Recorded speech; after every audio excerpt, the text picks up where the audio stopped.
Yeah, yeah. You're in. You tell, ask him if you're in anything. You're in. Who's that? Dominic? Dominic? You're in? Huh?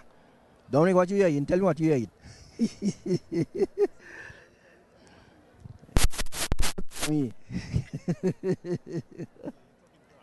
All right.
Huh?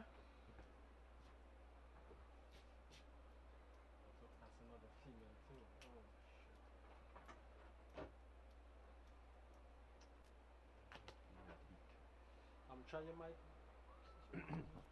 Here we are gathered at Windsor Park Stadium in the middle of Roseau, capital of the Commonwealth of Dominica.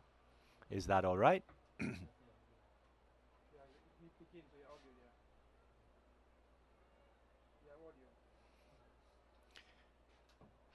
The stadium is filling up as we speak. Police platoon. Parade commander is Acting Superintendent Ainsworth Irish. Second in command, ASP Claude Weeks.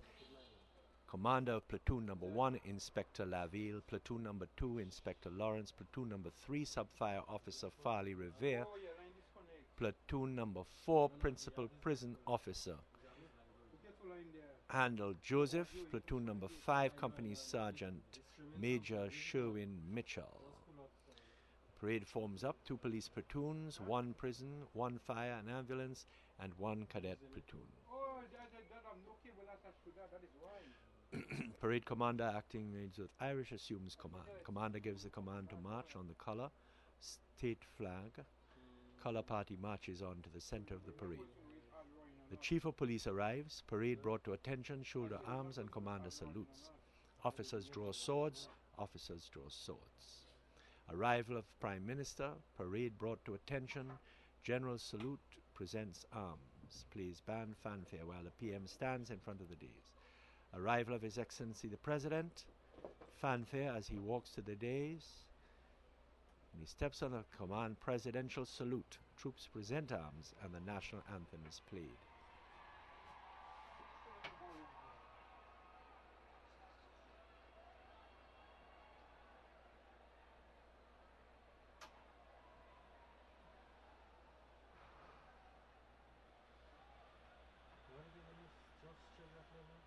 Check again. Here we are gathered at Windsor Park Stadium in Roseau to witness the parade of uniformed groups. On the 3rd of November 2013, it is exactly 520 years since.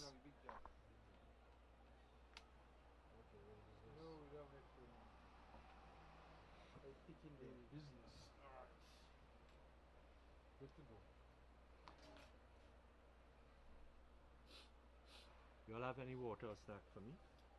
Well, they should bring here. We have water. Well, Send them a message, please. It have water. Yes, I know can have water. I have Water and shandy. Until you connect your oven for it. Huh? Water and shandy. I'm quite happy with the water. Huh? I'm quite happy with the water. Yes, polish my hand. You drink some I drink straw. Whiskey or his, Fine rum. yeah, like the president. Yes. Fine rum. What? I'm getting smile. Yeah. Ishmael. Now, guys, time is ticking down, because we have 3:54. You ready to go? Ready? You're ready. Okay, all right. Well, you can put me on there. Just listen on the switcher. If I put the switcher.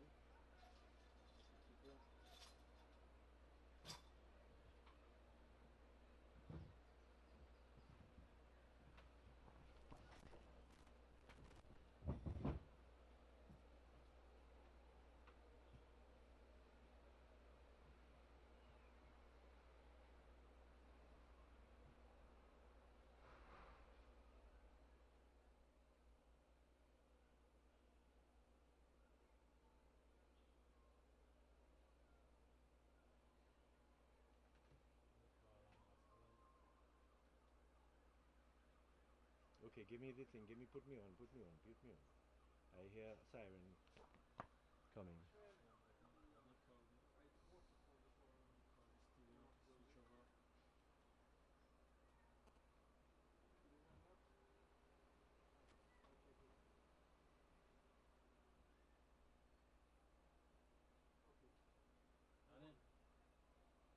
Stand by, huh? Okay, stand it. Okay. That's all? What time is the program finishing? What program is that? What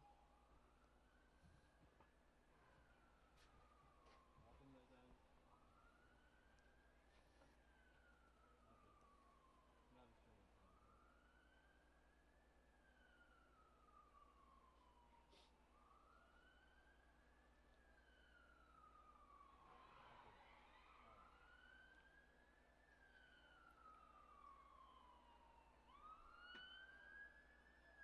What is starting? You're not starting? Look, the Prime Minister coming.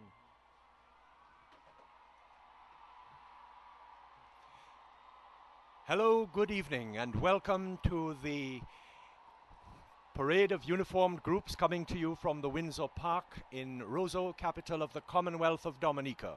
That is today celebrating its 35th anniversary of independence. The crowd has now rose up in applause because of the arrival of the Honourable Prime Minister, the Honourable Roosevelt Skerritt, who is accompanied now across this white carpet, if you will. It's the first time that we're actually seeing this white carpet, which leads from the entrance point across to the stage. Applause going up as the Prime Minister makes his way towards the stage. The crowds are growing pretty speedily. Of course, what usually happens on these occasions is that well into the function, the crowds are continuing to arrive. The Prime Minister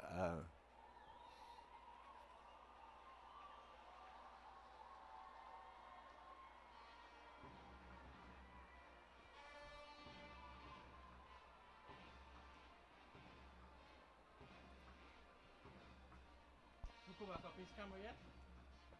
No?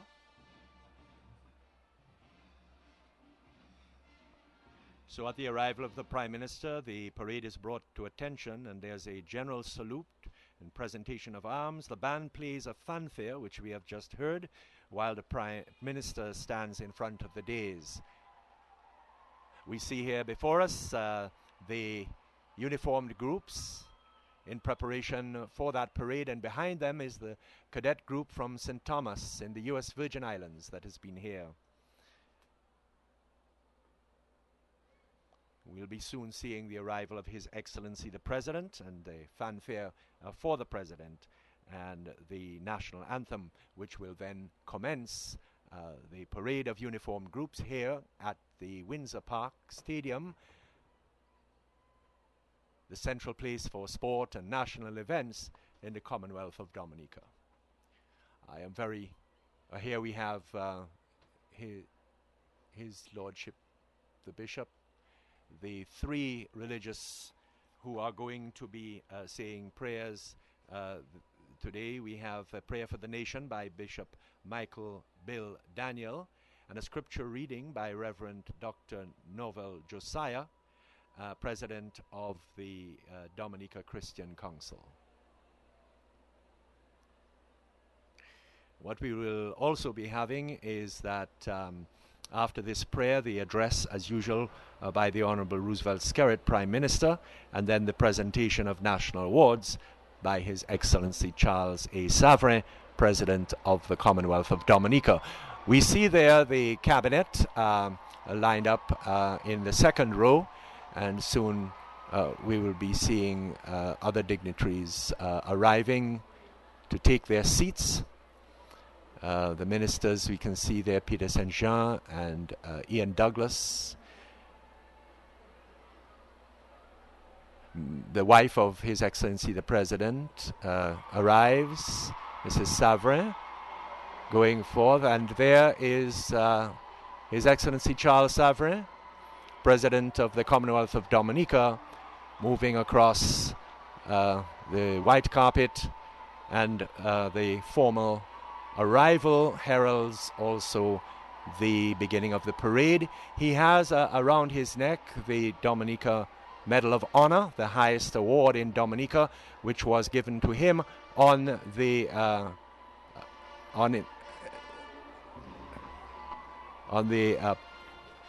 day that he became president of Dominica. His ADC next to him and the chief of police.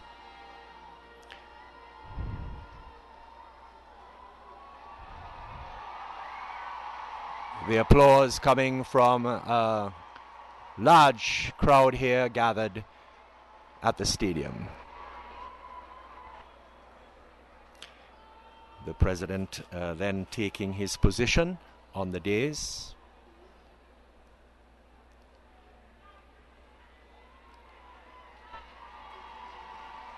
So His Excellency the President, there's a fanfare. And then when he steps on the platform, the command presidential salute is given, and the troops present arms, and the national anthem is played by the government band.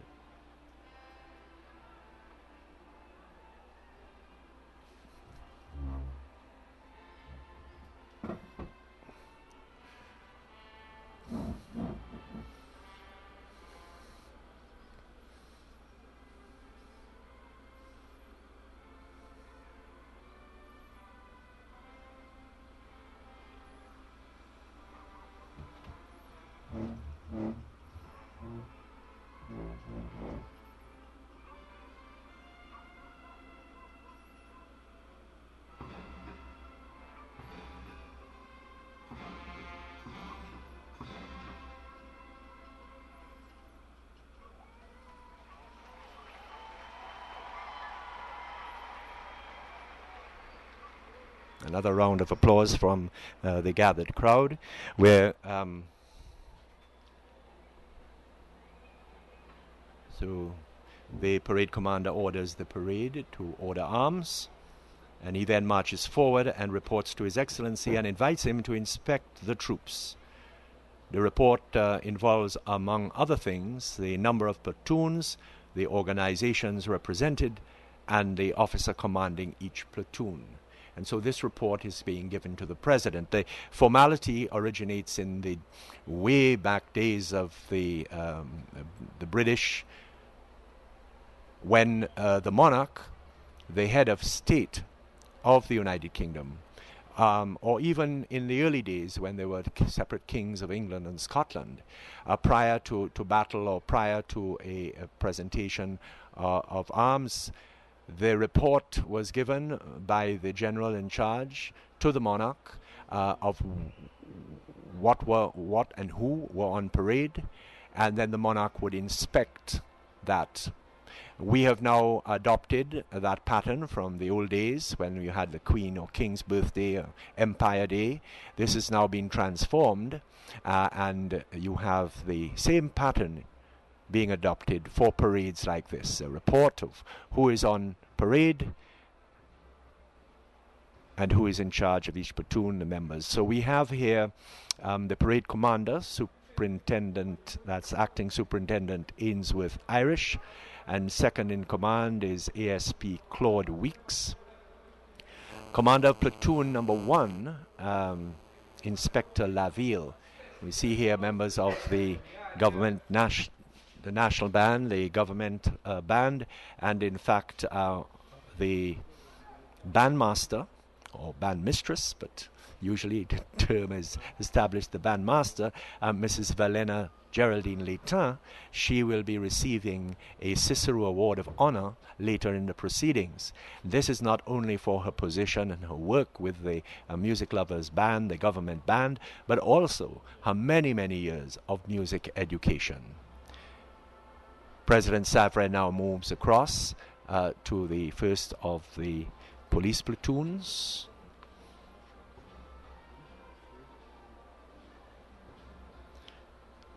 That commander of platoon number 1, Inspector Laville.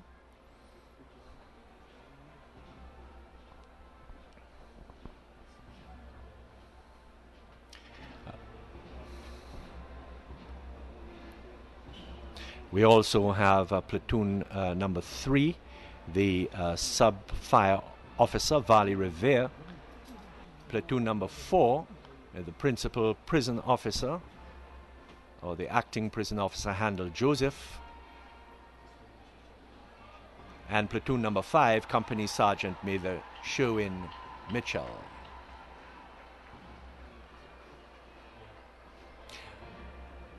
Not officially on parade, but certainly on the parade ground at the back, you will see members of the Cadet Corps from St. Thomas, the school in St. Thomas in the U.S. Virgin Islands, and they actually gave a very credible display at the youth rally. Even though the rain was pouring down, both the male and the female members of that Cadet Corps gave a really rousing presentation at the youth rally, and we shall see them marching here towards the end of the function. They have been staying at Fort Shirley. We have recently opened a hostel so that young people, groups from overseas, local, regional, international, can come and stay in hostel facilities at Fort Shirley. And this group is the first group to have be using this. President Savrin.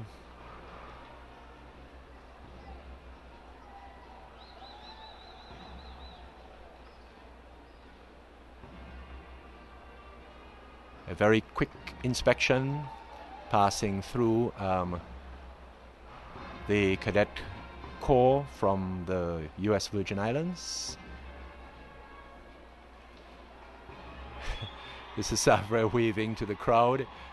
This is a little change from the usual proceedings that we have seen in the past, but certainly the crowd here is very responsive indeed. And so the inspection having taken place, Mr. Savre then will move onto the stage.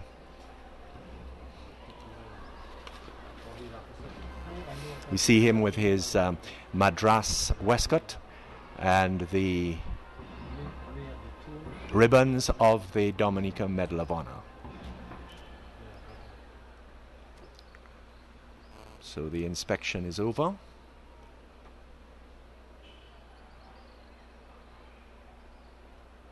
Report being given, and he turns now to move up onto the main stage, and we will be having prayers for the nation, led by Bishop Michael Bill Daniel, and a scripture reading by Reverend Dr. Norville Josiah, President of the Dominica Christian Council.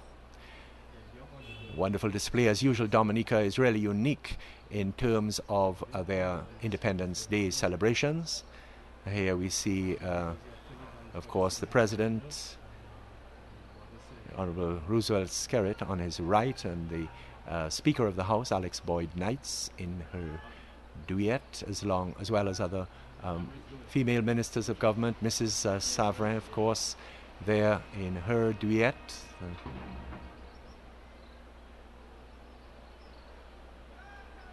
I'll have to tell you all as we begin. The chairman of today's proceedings later on is the Cabinet Secretary, Steve Farrell.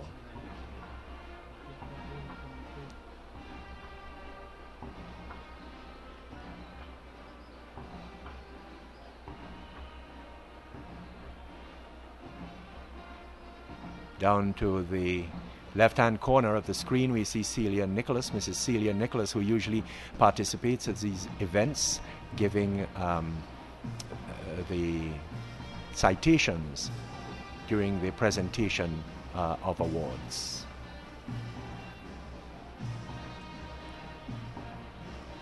The Music Lovers Government Band coming across the parade ground. There in front, the band leader, who will later on be receiving an award. The Cicero Awards of Honor are to Mrs. Valena Geraldine Leighton for music and music education, Mr. Wadi Astafan for business, and Mrs. Alex Boyd Knights for parliamentary service, and the George Karam family. Jojo Karam, although he has passed on, in recognition of the entire family's commitment to business as well as their involvement in tourism. Mr. Karam started the Coconut Beach Hotel, very prominent hotel while he was alive in Portsmouth. My apologies during the course of this event if I pause or I'm a little disjointed. I was involved in a traffic accident this morning at about 3:30 a.m. at Bell's Glugommier. My vehicle went off the road and plunged down into a ravine, and mercifully I escaped unscathed except for a few a bruised shoulder and head. But I've been very lucky indeed, and I'm here. It's just all the involvement and rushing around that happens at Independence Time. You try to do everything and get everywhere, and you don't get enough sleep, and then you sleep at your wheel, and this is what happened to me, and the vehicle plunged down into this ravine. So much for that. Just to give you a background, we are now looking at the parade ground here at the Windsor Park Stadium. The crowds are beginning to fill up the left space. We see some of the stands almost completely filled, and as we know, during the early part of this function, many people still keep arriving. And what usually happens is by halfway through, we get a packed house, as is we see the lines going up into the house. Music Lovers Government Band, entirely made up of volunteers who give of their time and their talent to provide music on official occasions, and of course at Christmas time to go around to the villages and help celebrate the Christmas season with communities around Dominica. At times like this, we remember Mr. Hesketh Casimir, Mr. Cecil Bellot, the band leaders of the past, who for years gave valiant service in the rehearsals that were necessary, providing space for practices and being on call when required for these national occasions.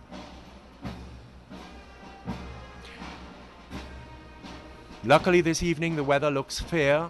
We up the valley are just taking a little look there earlier on, and the clouds are hanging in, but they don't look too threatening. And as we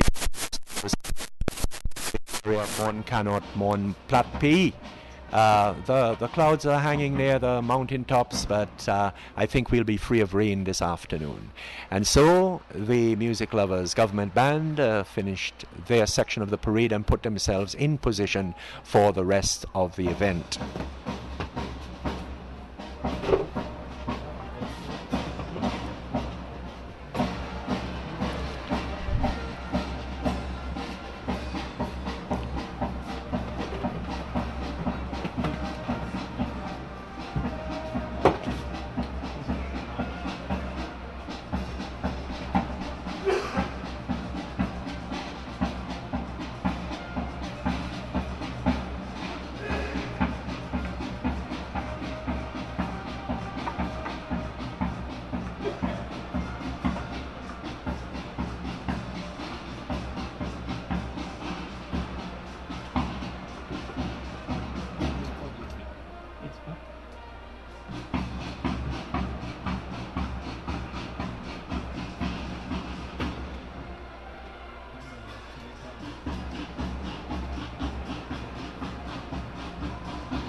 One of the beautiful things about this band, of course, brass section, and in fact, in their own bands like the Swinging Stars, these are people who participate in entertainment in their own right as band members, and they then pass on their skills to their participation in the government band.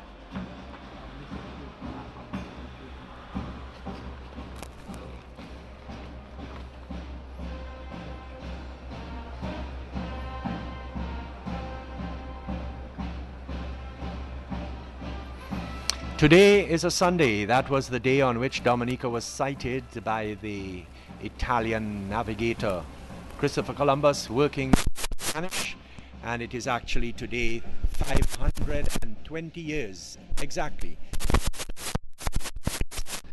And Christopher Columbus renamed the island without even knowing the name. Renamed it Dies Dominica, the day of our Lord, because it was a Sunday. And we have continued to observe this. In the colonial period it was called Discovery Day, then it was changed to National Day, and we decided to independence on that day as well. And so we part of the program for prayers, and there'll be a prayer for the nation by Bishop Michael Bill Daniel.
Should have the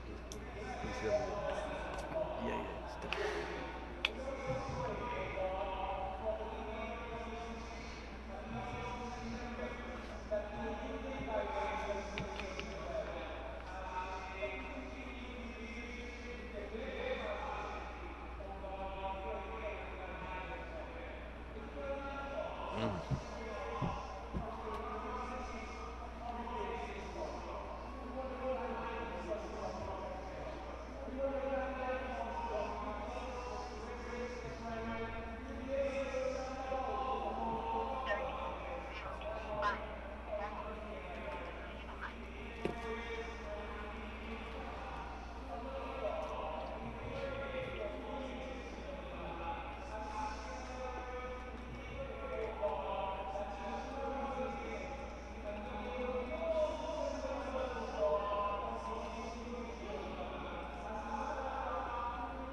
that's a sermon.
And there you had the scripture reading by Reverend Dr. Novel Josiah, President of the Dominica Christian Council. Chair, as I said, of this event is the Cabinet Secretary, Mr. Steve Farrell. So now we will be having the address by the Honorable Roosevelt Skerrit, Prime Minister of the Commonwealth of Dominica.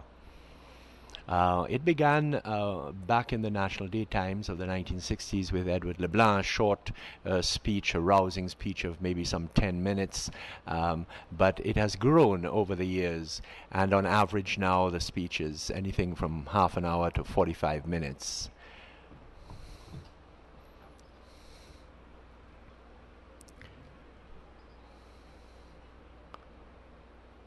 The microphones being set up in preparation for the Prime Minister's address.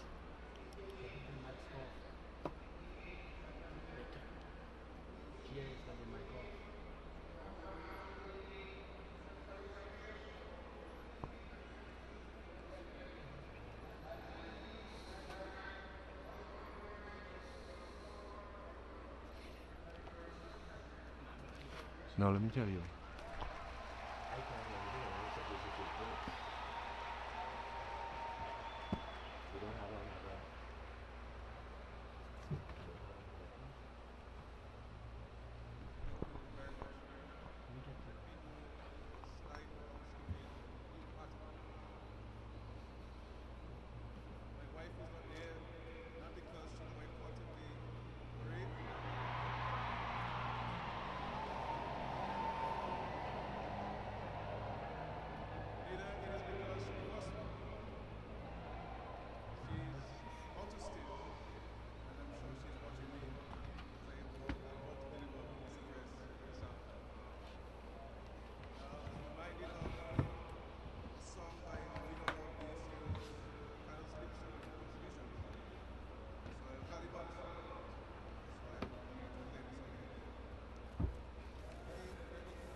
I have been informed by the technicians that there is not a feed coming through from the mic on stage, and it is for this reason that we are not getting a clear reception of the Prime Minister's speech.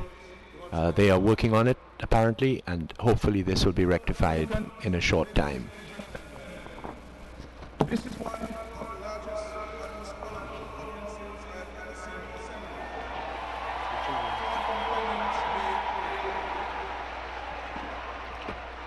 It is always in such platform to witness disciplined forces operate, to celebrate the achievements of our country and those who receive our and to address them. Our discipline and unity groups are remarkably at times reflecting their pride in serving our country. I salute all on parade here this afternoon. Hello now.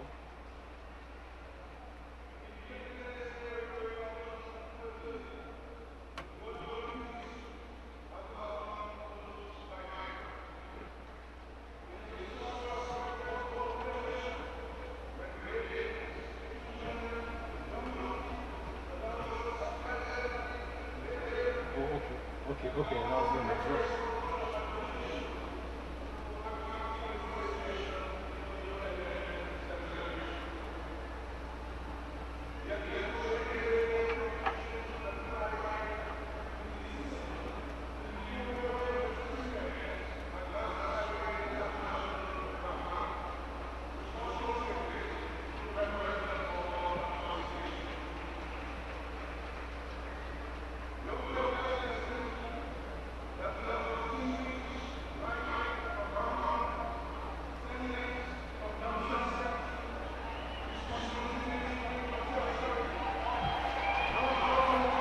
over here, but I have to find out what's being said.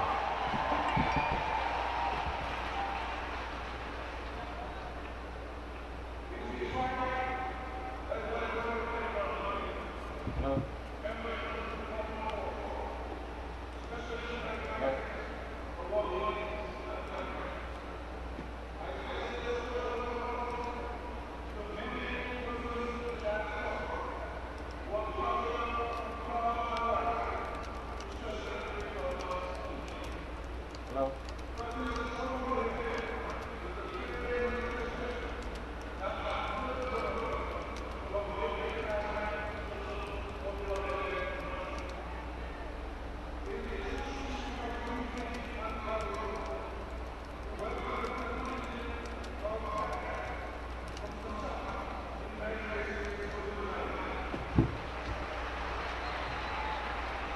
Hello, everyone can speak now.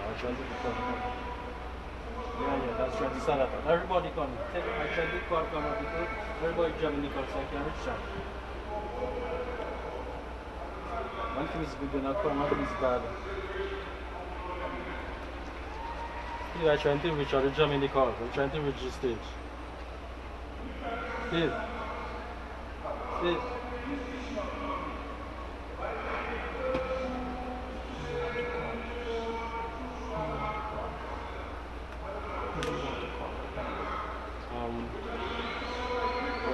Everybody calling on Germany's project.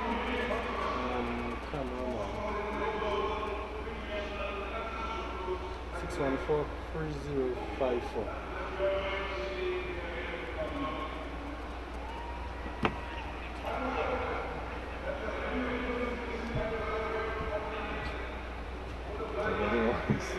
Text coming in. Sorry, it's coming in.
That is directly forward to an advanced stage of development. We have placed this country on a path marked by people-centered progress in the use of science and technology and the creation of employment opportunities, on a path where culture and the arts can flourish, on a path of tolerance, where the respect for dignity of our fellow men transcend your weaknesses and frailties. A nation where everyone no matter what his status, likes, and preferences, has a place at the table of nation building. It is happening to note that the vast majority of our citizens remain focused on national development and have been rallying with government in its efforts. My friends, the celebration of the 25th anniversary of our independence has to include the celebration of the achievers who have demonstrated their loyalty to our nation with discipline and dedicated service over a sustained period of time. Shortly, His Excellency the President will be bestowing awards to a selection of deserving citizens. Their names will be forever recorded in the history of nation building and will outlast the awards they will receive today. We also want to single out for recognition some of those among us who are blazing a path of excellence and promise and who stand out as models of inspiration for our youth, professionals, and the wider society. New opportunity signals as we celebrate the 45th anniversary of our independence. Opportunities that will open up as we penetrate a new frontier of our development. This new frontier is to be found in geothermal energy. 4 weeks ago, we hosted a consultation with ROSO comprising 15 of our development partners, regional organizations, and global experts in geothermal energy development, and representatives of local community and private sector interests. The purpose of the consultation was to share information and exchange views on Dominica's approach to geothermal energy development. The group of development partners in attendance commended the government on its geothermal program and pledged the support for its further development. Assured of the technical and financial support for commercializing the geothermal resource of the Rosa Valley, we can pronounce with greater assurance our vision for Dominica as the undisputed nature isle of the Caribbean, a globally recognized sustainable energy advocate and a leader for small island developing states. We intend to make Dominica the first carbon negative economy in our hemisphere, and will continue efforts in promoting geothermal energy as a leading answer to creating employment, lower energy costs, and increase competitiveness in the private sector. Within the week, drilling of the first production and reinjection wells will commence. This is the precursor to the construction of a small geothermal plant of 15 to 20 megawatts for supplying electricity to the local market. The plant is expected to be operational by the end of 2015, and consumers can expect to see an initial drop of about 30% in their electricity bills.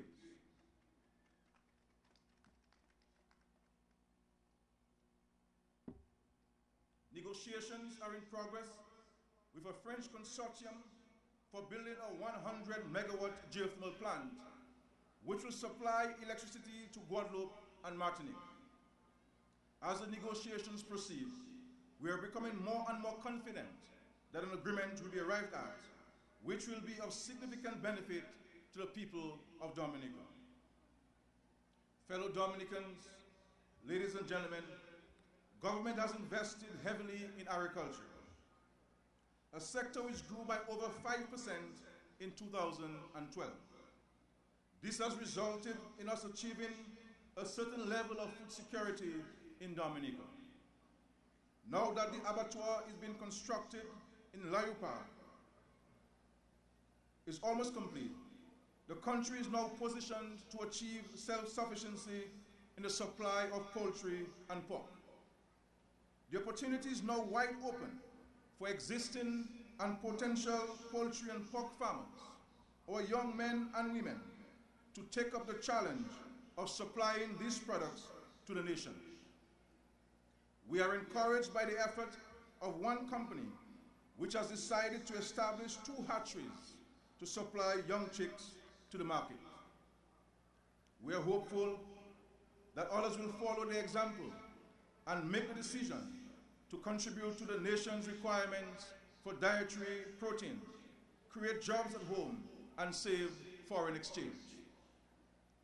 Let me today remind all existing and potential farmers that under the apprenticeship and mentorship programs, assistance in the form of a contribution to wages is available to any farmer who is willing to engage a young entrepreneur interested in establishing an agricultural enterprise. Both the Aid Bank and the National Cooperative Credit Union have responded to the call for further investment in agriculture by introducing highly concessionary financing to farmers. The facilities available from these institutions will augment those of government in the Agricultural Investment Unit and via support programs to the National Development Foundation of Dominica.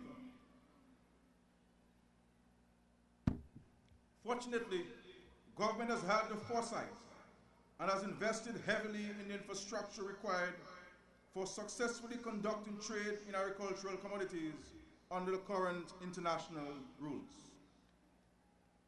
Equipment to be installed in the recently completed pack houses will soon be purchased through financing facilities made available through the CARICOM Development Fund. The final link in the production and export chain that has been tackled is transportation. An allocation of $4 million was made in this year's budget to go towards the purchase of an appropriate vessel for transporting agricultural and other products.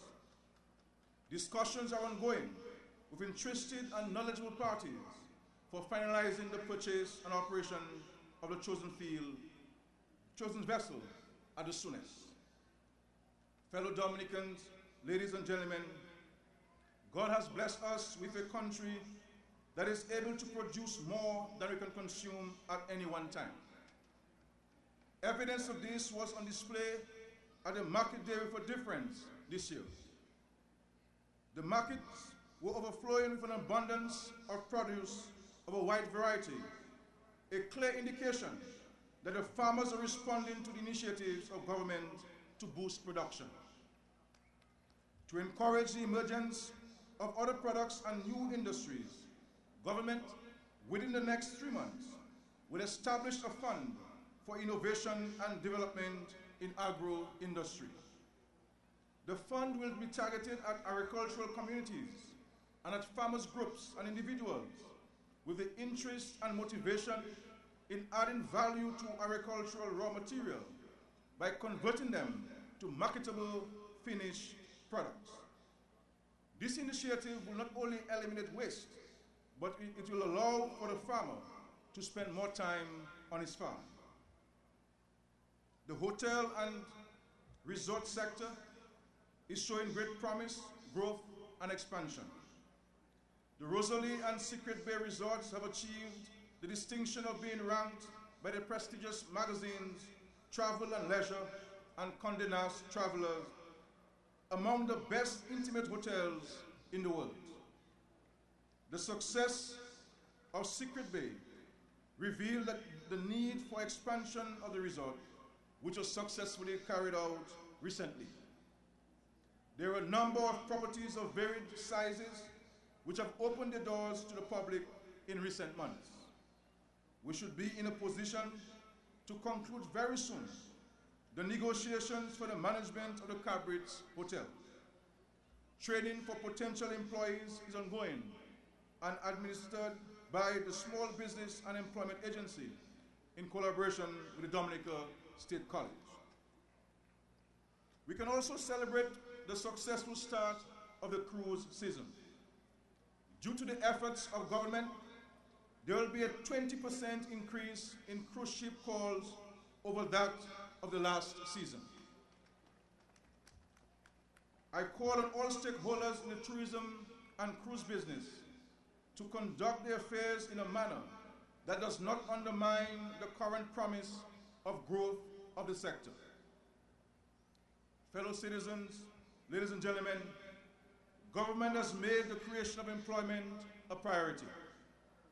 According to International Labour Organization, ILO, global youth unemployment stands at 12.6%, and 73 million young people will be without work in 2013.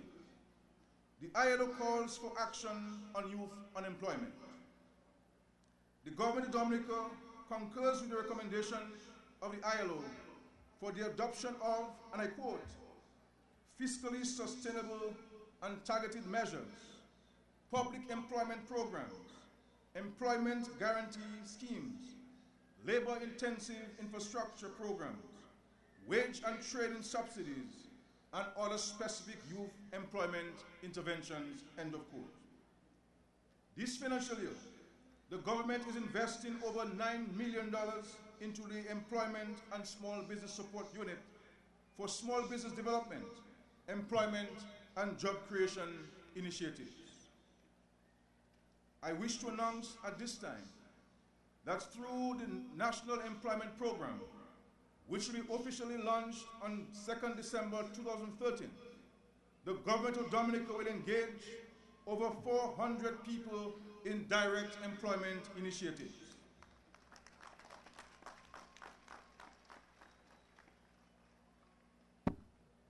As a matter of fact, already 95 individuals who have completed hospitality apprenticeship training in Portsmouth have received confirmed placements at over 25 hospitality establishments in the north and will be engaged for a period of 1 year.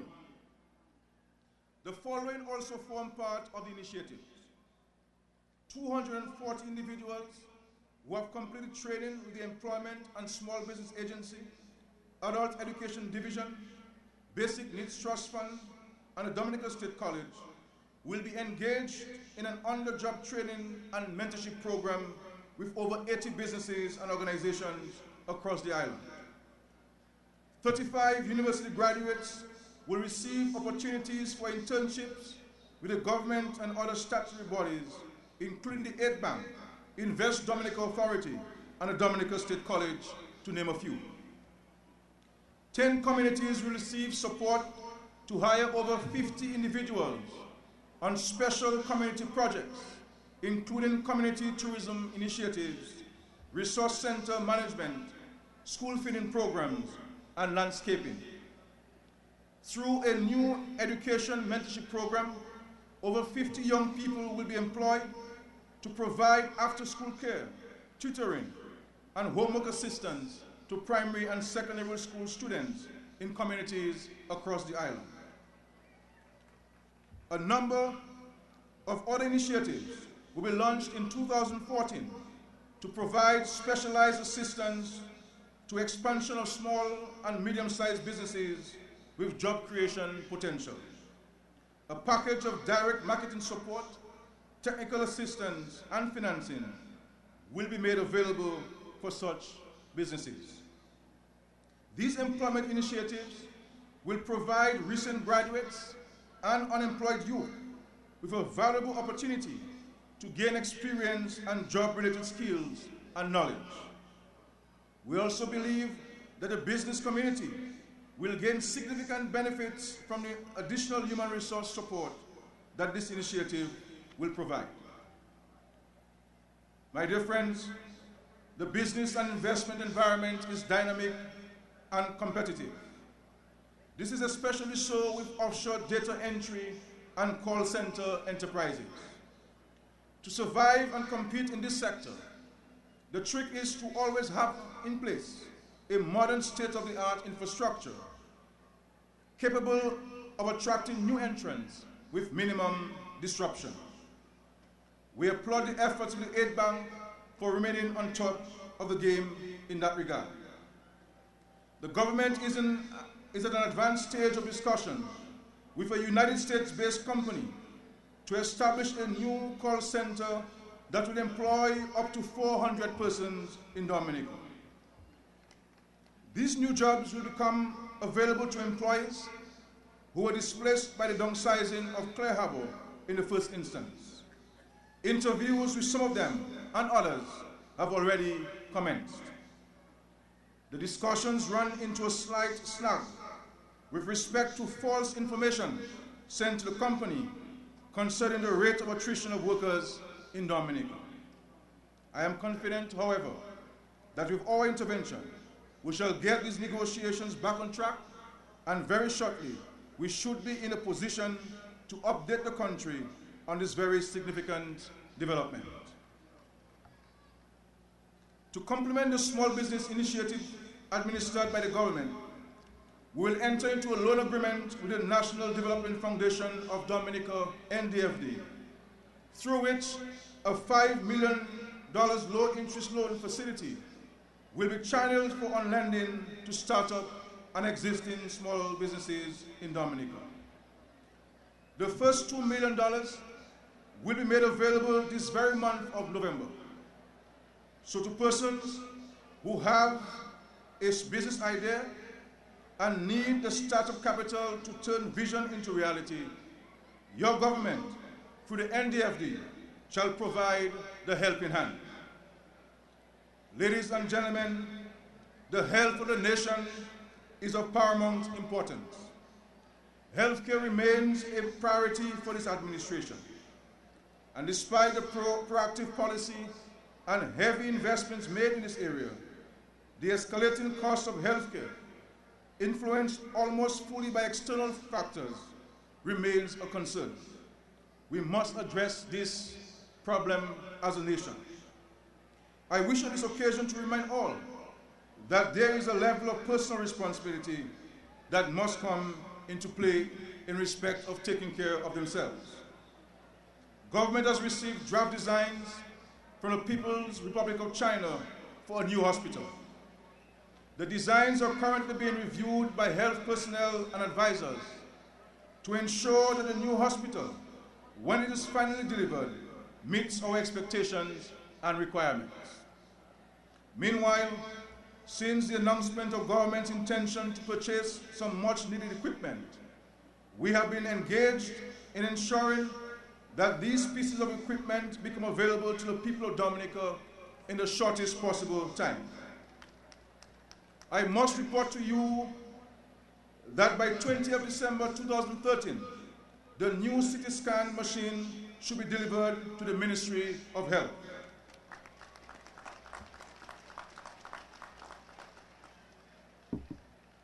The new mammogram machine is expected to be delivered on 21st November 2013.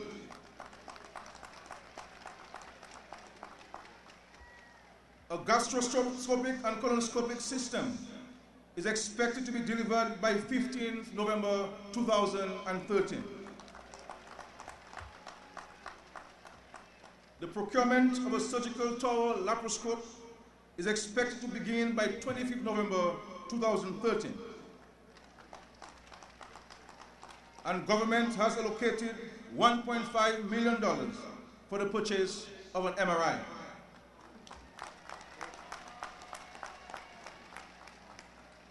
Additional pieces of equipment have been recommended and resources are being sourced for the inclusion in the purchase. All of these pieces of equipment, together with the construction of the new hospital, seek to ensure that we bring better health services to the doorsteps of our people and reduce the cost to access healthcare overseas. Health is a key area of focus for this administration, and in the not-too-distant future, certainly before the end of this year, I will make a major announcement in that regard. Fellow Dominicans, ladies and gentlemen, another achievement of this government is the significant improvement to the road network. We can now boast that most of our major roads are in good condition, reducing the time of travel, saving on fuel, and reducing the wear and tear on vehicles. Engineering designs and survey work for the upgrade and rehabilitation of the East Coast roads from Poncase right through to the White River is currently ongoing. 17 feeder roads, including those in Salisbury, will be improved.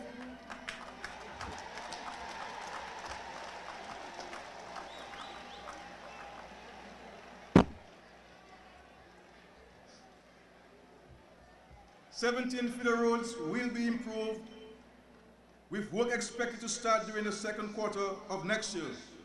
And of course, we await the opening of the Pontcassé to Melville section of the new highway.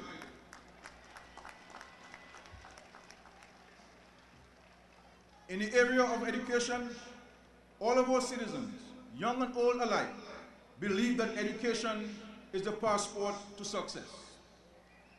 This recognition has been emboldened with the completion of the new Dominica State College and with the realization that soon our young people will be able to remain right here at home and earn a university degree.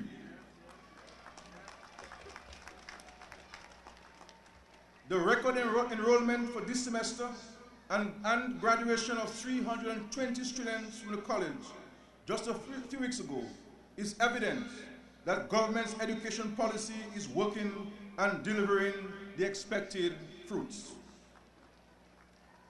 Fellow Dominicans, we continue to respond to the high demand for housing solutions around the country.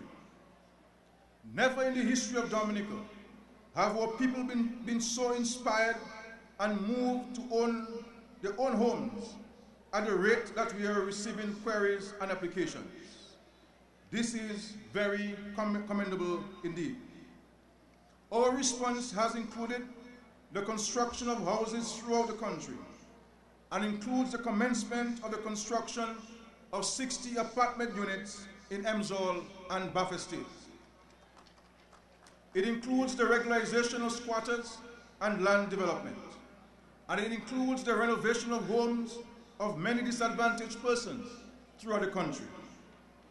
Government intends to continue to work with our citizens to facilitate wherever and however possible to ensure that every Dominican has an acceptable housing standard.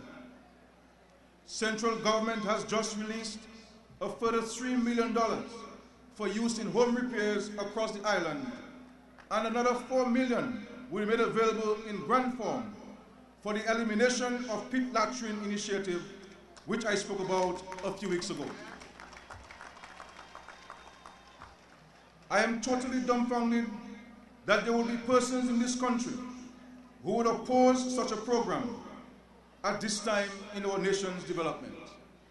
Nonetheless, we shall press ahead, and I insist that pitch latrines, or what some call outhouses, shall be a thing of the past in Dominica under my watch as Prime Minister of this country.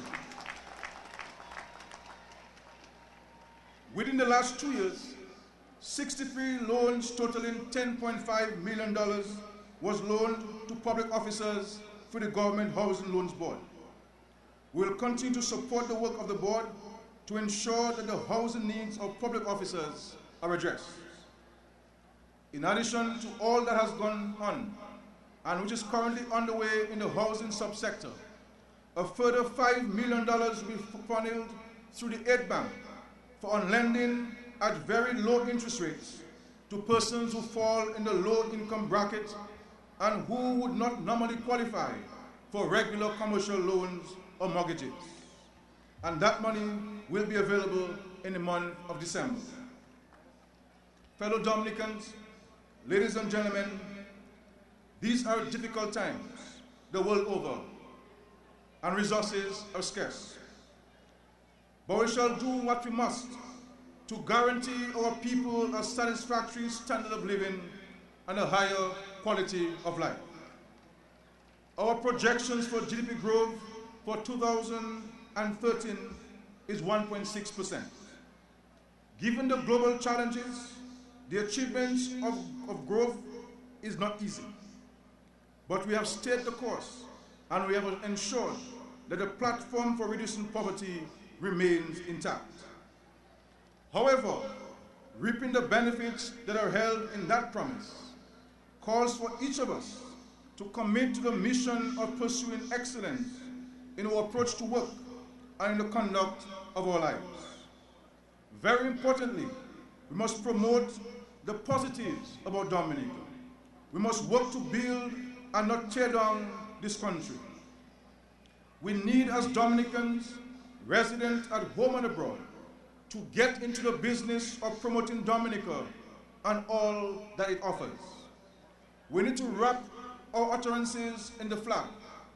We need to say and do what helps to build the image of our country.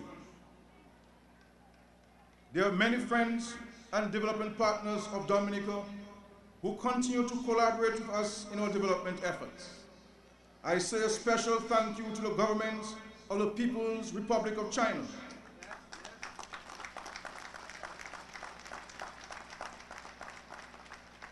And in Chinese, they say "xie," which means thanks. And I want to say thank you, muchas gracias, a el pueblo bolivariano Republic of Venezuela, to the European Union, to Morocco, Cuba, the United States of America, the United Kingdom, France, and Japan, among others. Your continued assistance to us is demonstrative of your mutual respect and friendship, and the confidence that you have in this government's ability to make good use of these resources. On behalf of the government and people of Dominica, I say a heartfelt thank you.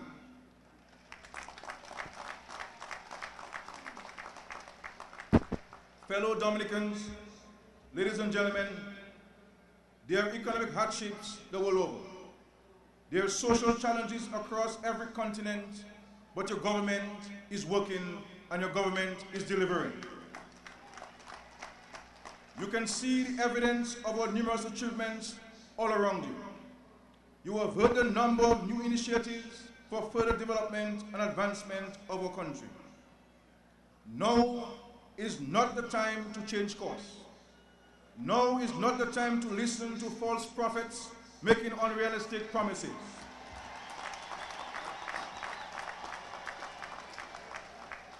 Let us continue to work together on the path of progress that we have charted. I remain concerned about some attitudes and behaviors in our society. We must encourage hard work and productivity. We must build a spirit of national pride. Let us make a 45th birthday pledge of building our nation in an environment of peace. Let us move forward together with one mission, advancing the growth and development for the benefit of all of us here in this country. I want to wish you, my dear brothers and sisters, a happy 45th anniversary of independence. May God continue to bless this beautiful fair land called the Commonwealth of Dominica. May God bless you, may God bless your families, and may God continue to watch over us. And as our dear Bishop Daniel prayed, we must all submit to God. And I therefore continue to submit to the supremacy of our dear Lord and Savior, Jesus Christ. I thank you very much for listening to me. Let us go forth and continue to build this country called Dominica. It is our responsibility. And let us pray for each other. I pray for you, and I ask you to continue to pray for me and to pray for Dominica.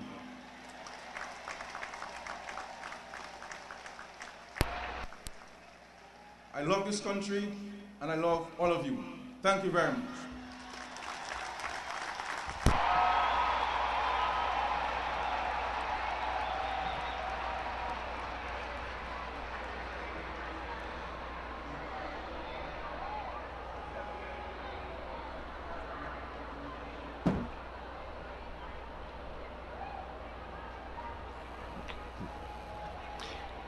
And so we had the address from the Honorable Prime Minister, very wide-ranging, which we'll go into a little later in the program.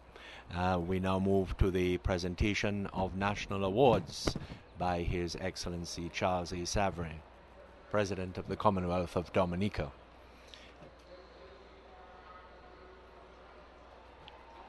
We might, I mean, that I can't comment because it's all so far.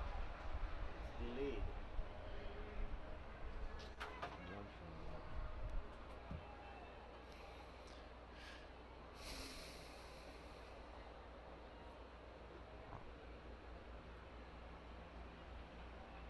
And we usually begin with the highest awards, that is the Cicero Award of Honor.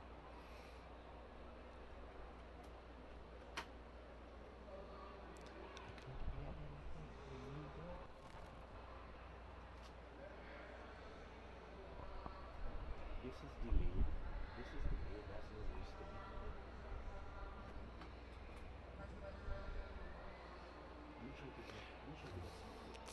And so we have Mrs. Valena Geraldine Leighton, accompanied by her husband Norman Leighton, another member of the Music Lovers Government Band. Her son, no.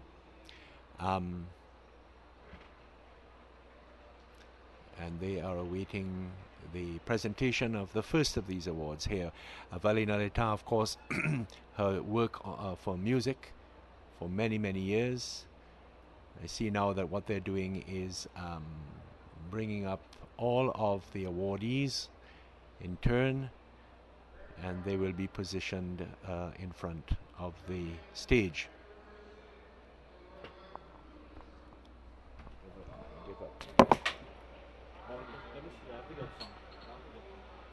What about you're using the delayed one as well? No, that is just one for the string. That's just the string. The thing is,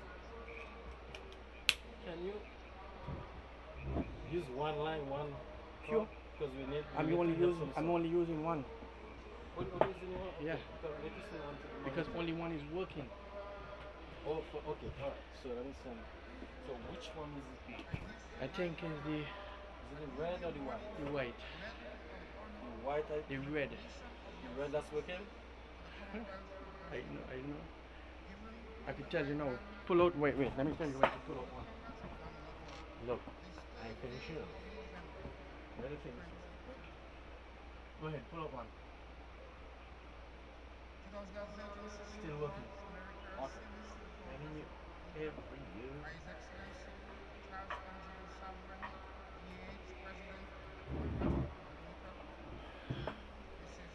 Oh my Jesus. You want the camera down there? Is camera off?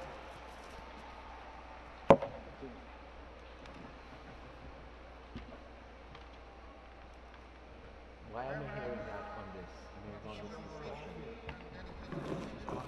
The Commonwealth of Dominica in the field of music and music education for over 36 years, and whereas you have been a leading figure in the field of music education and contributed immensely towards the development and teaching of music to Dominicans by conducting Is your audience hearing what Mr. in practical musicianship and theory of music, and whereas you received the National Drum Award for being a leading figure in the field of music education and participated in 4 clarinet festivals in Martinique, and whereas you have been serving as band master of the Commonwealth of Dominica Government Band from 2004, and as band member for 30 years, you have been responsible for leadership of the clarinet section and general woodwind section of the band, and have been a member and treasurer of the Dominica Association of Music Educators from 2000 to present. For these services to the Commonwealth of Dominica, you are today presented with the Cicero Award.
2013 Cicero Award for Meritorious Service to the Commonwealth of Dominica by His Excellency Charles Angelo Sovereign D.H., President of the Commonwealth of Dominica, to Wadi Astafans Esquire.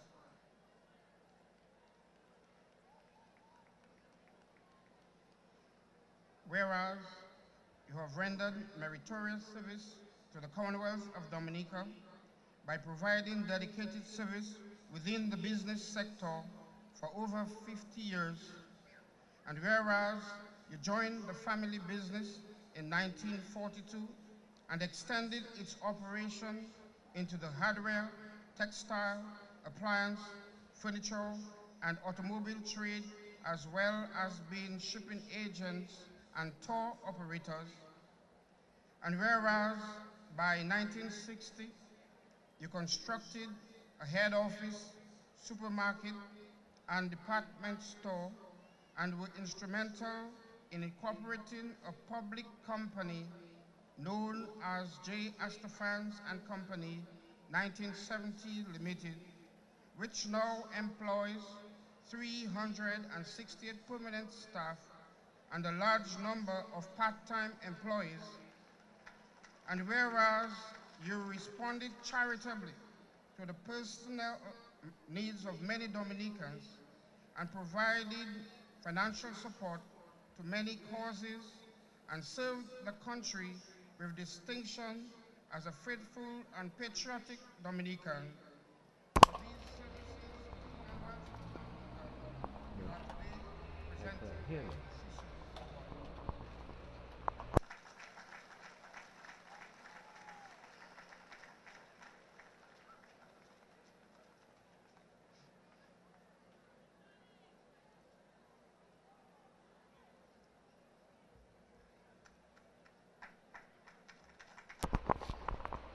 A member of the Astafan family, very emotional there, receiving the award on behalf of Wadi Astafan, Jenny Astafan. And of course the outline was in relation to his life work in business and other aspects. We now have the award, the Cicero Award, being presented to Alex Boyd Knights for parliamentary service. Who have rendered meritorious service to the Commonwealth of Dominica by giving dedicated service in the Parliament of Dominica. And whereas from the year 2000, you have served as Speaker of the House of Assembly, making you the longest serving Speaker of the House, providing stability and continuity to that cornerstone of our democracy. And whereas since 2000, you have served as President of the Dominica branch of the Commonwealth, Chairperson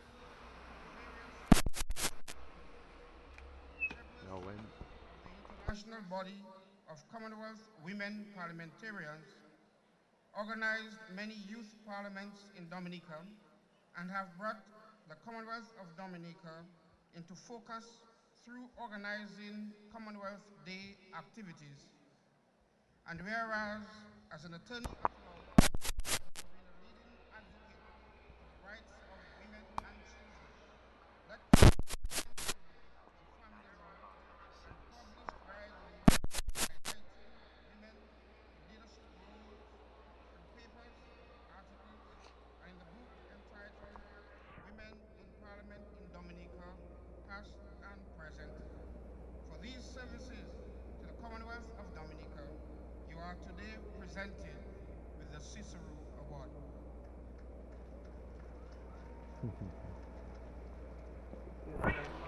So Alex Boyd Knights mounting the stairs now to His Excellency the President.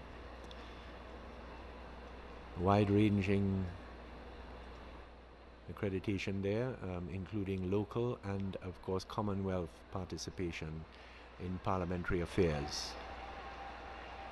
Working also on the book Women in Parliament, Past and Present, giving an account of women who served in the Parliament of Dominica, and those also who participated and contested in various aspects of politics in Dominica.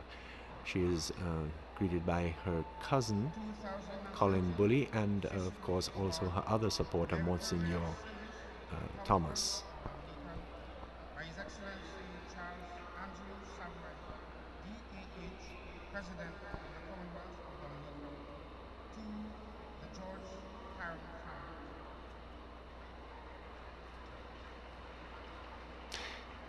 This is an award rather similar to the one to Wadi Astafan, although Wadi Astafan is still with us. This is an award to the Karam family. The Karam family has made outstanding contributions towards the development of the Commonwealth of Dominica by giving dedicated and outstanding service in the mechanical field for over 54 years and in the tourism business for over 30 years. And whereas the George Karam family opened the first custom-built garage in 1959, which later became Acme Garage Karam Limited, and was the first dealer for the Ford Motor Company in 1961, and later became the dealer for Hyundai and Daihatsu. And whereas the family acquired Coconut Beach Hotel in the late 1980s and turned it into a popular venue with its beach bar and yacht anchorage and a social center for visiting faculty and students as well as Dominicans.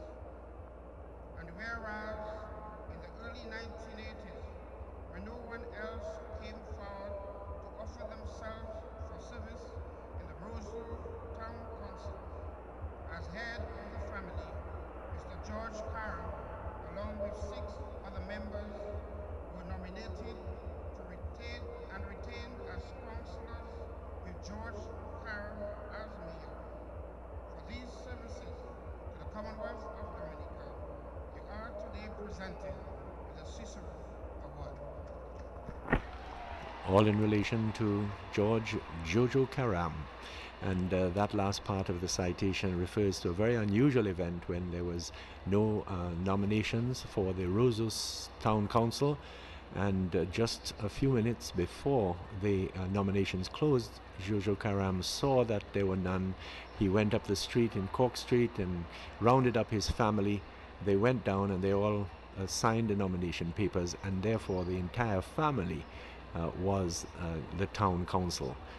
A very unusual event in the Caribbean and indeed in the world. But they did go on to serve the community of Roseau very creditably indeed. For meritorious service to the Commonwealth of Dominica by His Excellency Charles Angelo Savran, DAH, President of the Commonwealth of Dominica, to Mrs. Vina Delia Rouye. You want to get in the balance, okay? Because I'm hearing myself very loud. Mrs. Rosalind Cannaville. Mrs. Theodora Rubin. And Kelly Williams, Esquire. So the Meritorious Service Award now, Mrs. Vina Delia Rouye for Community Service and Development. Rosalind Cannaville Nursing, Theodora Joseph Primary and Adult Education, and Mr. Kelly Williams, who just got a rousing round of applause for Music and Tourism. President of the Commonwealth of Dominica, as aforesaid, by this my warrant do grant and confer on you the dignity and honor of the Meritorious Service Award, which I am empowered to bestow on those persons who have rendered meritorious service to the Commonwealth of Dominica. And I do further order by this my warrant that you be awarded the Medal of Honor in recognition of your services to the Commonwealth of Dominica, given under my hand and the public seal of the Commonwealth of Dominica this 3rd day of November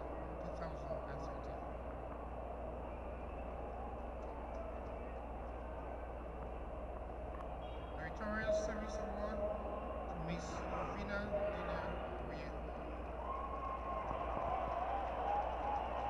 Whereas you have given faithful and dedicated service to the Commonwealth of Dominica in the area of community service for over 40 years, and whereas you contributed immensely by training many young women of the West Coast, from Maho to Dubla, in the skill of dressmaking and needlecraft, both at school and through the summer school program. And whereas through your love for community, you serve with distinction as the first female chairperson of the St. Joseph Village Council, as headed the Central Reunion Committee for 2008. And whereas you currently serve as the president of the Dominica Cancer Society, giving guidance and comfort to the survivors of cancer and their families. For these services to the Commonwealth of Dominica, you are today presented with the Meritorious Service Award.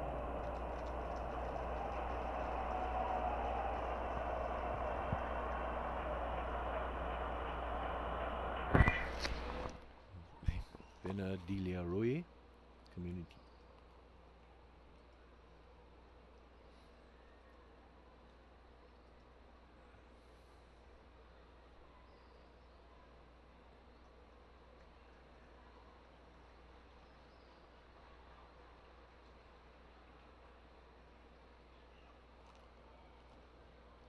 We next will be having Mrs. Rosalind Canoville for nursing.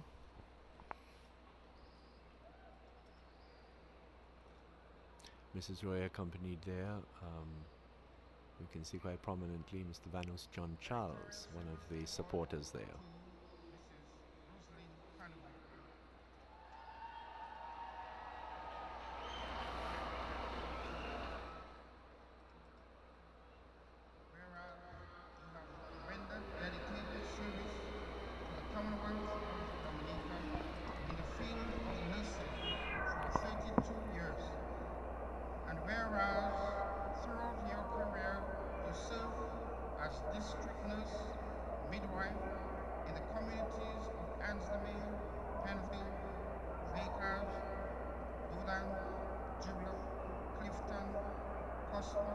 And Tibo.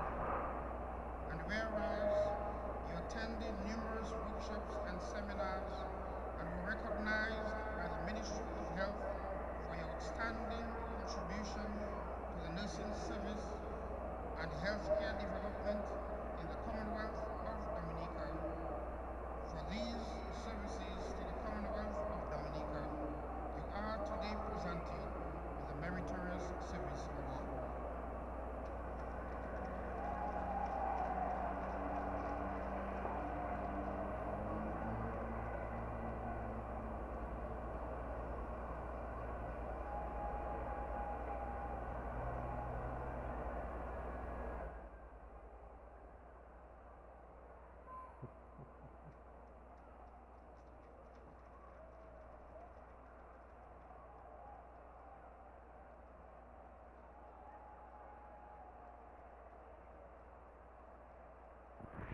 Now we'll be having Mrs. Theodora, also better known also as Dora Joseph, for work in primary and adult education over many years.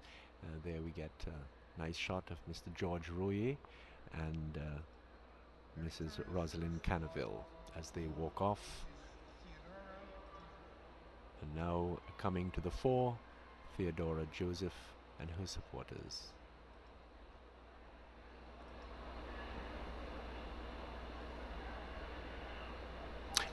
Of course, she is the wife of the late Anthony Frederick Joseph, leading union leader in Dominica.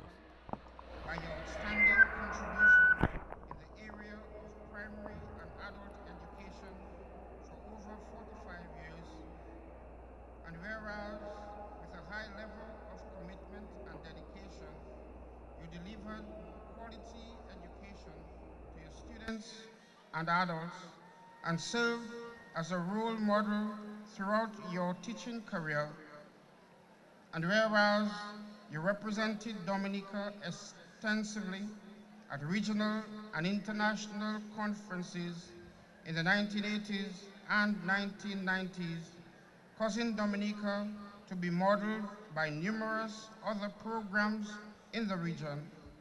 For these services to the Commonwealth of Dominica, you are today presented with the Meritorious Service Award. Mrs. Dora Joseph, of course, anyone throughout the 1980s, the work that she did, particularly in adult education around the island, a very significant contribution in starting up a lot of these aspects of study, adults who wanted to catch up. And I remember also she was related to a number of programs within the region. Dominica became this shining example to be followed. There were people coming from Jamaica, and in Jamaica there was a very active adult education program going way back, and many of the Jamaican officials came here to share their knowledge with Dominicans. Mrs. Defoe and Mr. Joseph supporting Dora Joseph.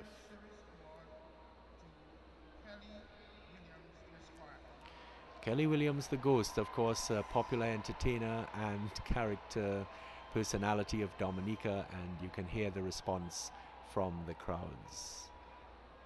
Whereas you have rendered meritorious service to the Commonwealth of Dominica in the areas of tourism, business, and music, and whereas you contributed significantly to the tourism industry by organizing the Nature Island Taxi Association, and were instrumental in the formation of the Combined Taxi Incorporated. And whereas you served as president of the Dominica Calypso Association and were a pioneer member of the Dominica Festivals Commission and a director of the Discover Dominica Authority. And whereas you have been involved in Calypso as a writer, composer, arranger, singer, and administrator, and were instrumental in the formalization of the Dominica Calypso Association as a legally registered limited liability company. For these services to the Commonwealth of Dominica, you are today presented with the Meritorious Service Award. Yeah, popular entertainer, popular tourism activist, if you will, involved very much in the industry as in tours and advising on improvements and development to the tourism industry in various giving a thumbs up and a yes, receiving his award in special style, of course. Always the Ghost, his philosophical opinions, of course, are also very, very interesting indeed. They are being congratulated by his supporters, who also in previous years have received these awards. And now we will be going on to the 8 Service Medal of Honor. There are 8 of them. Mr. Arlington James, Mr. Joselie Jean-Pierre Prince, Mr. Michael Farrell, Charles Walters, Ernest Philip Pascal, Davidson John, Henrik Ronald Aaron, and Rosetta Fevrier. All of these are public servants who over the years have gone, one could say, beyond the call of duty, and their major contributions, the major contributions that they have made. For instance, Mr. Arlington James in forestry related matters, particularly in research, environmental education, contributing to the education system by assisting students. We have Arlington James right here, of course. With him are the forestry officer and Felix Henderson.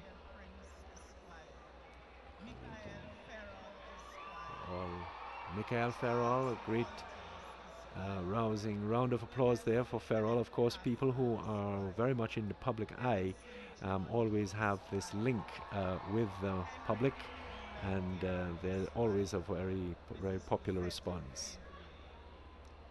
There he is, Michael Ferrall.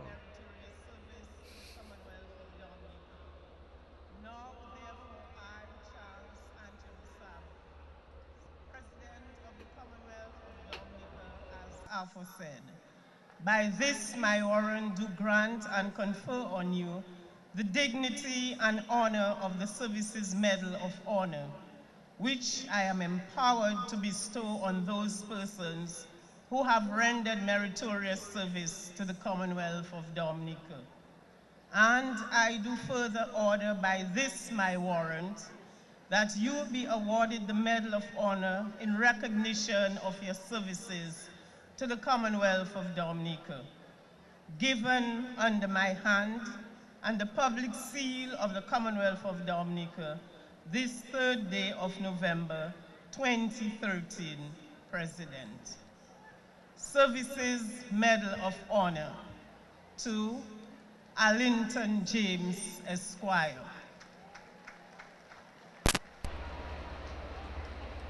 Whereas you have given faithful and dedicated service to the Commonwealth of Dominica in forestry-related research and environment education for over 30 years. And whereas throughout your career as a forestry officer, you displayed a high level of commitment and dedication in responding to requests from communities and schools around Dominica for talks and guided tours of key ecological sites and the supply of information for student research. And whereas you have produced books, papers, and articles, and published material on the ecology of Dominica. And whereas through administration of leading international experts in the field of ecology who have great respect for your work, you received regional and international recognition for contributions to conservation and public education. For these services to the Commonwealth of Dominica, you are today presented with the Services Medal of Honor. Allington James, former forestry officer, and as the citation outlined, his contribution has once again been beyond the call of duty. He has published a number of booklets and books related to Dominica's environment. He has cooperated with international authorities in areas such as the flora and fauna of Dominica in publishing books, and he is always, even now, on call to students to assist with their research.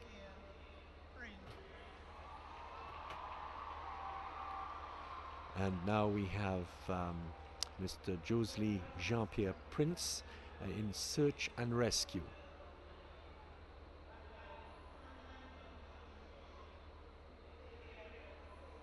Of course, this is in relation to his part in the terrible accident that occurred. And April, the vehicle in which you were traveling fell into a ditch on the forecast fellow passengers. You then climbed to safety and alerted oncoming traffic to the danger. And whereas, through your efforts, you prevented the tragedy from taking on an even greater toll by signaling the presence of a gorge to oncoming motorists. For these services to the Commonwealth of Dominica, you are today presented with the Services Medal of Honor, President. great response there from the crowd, because they remember, it's fresh in everybody's memory, this terrible accident which occurred on the road between the Pontcassé area and Bois Diab, the junction to Castle Bruce and to the Rosalie Road area, and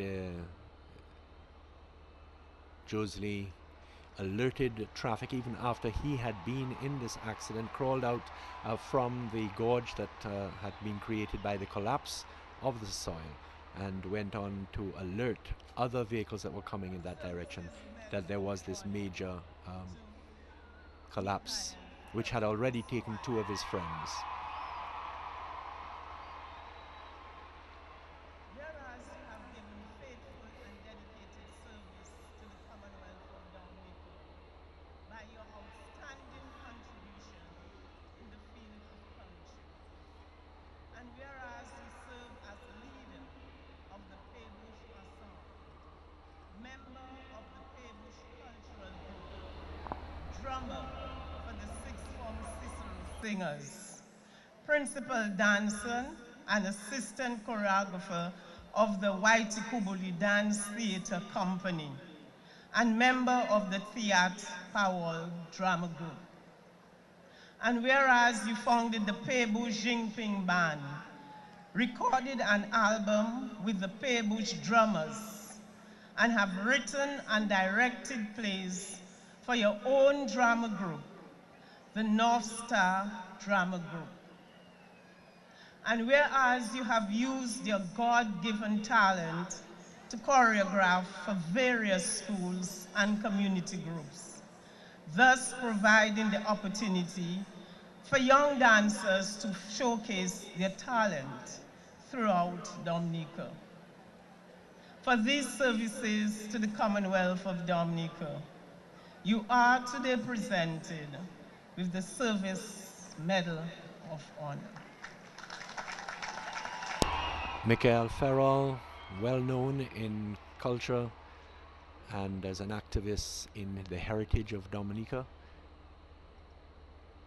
a very popular personality and also highly respected by those people that he has assisted over the years in, as the citation showed, a wide variety of cultural activities, both stage, dance, drumming, music, being embraced by Pearl Christian and of course Raymond Lawrence, the outgoing Chief Cultural Officer.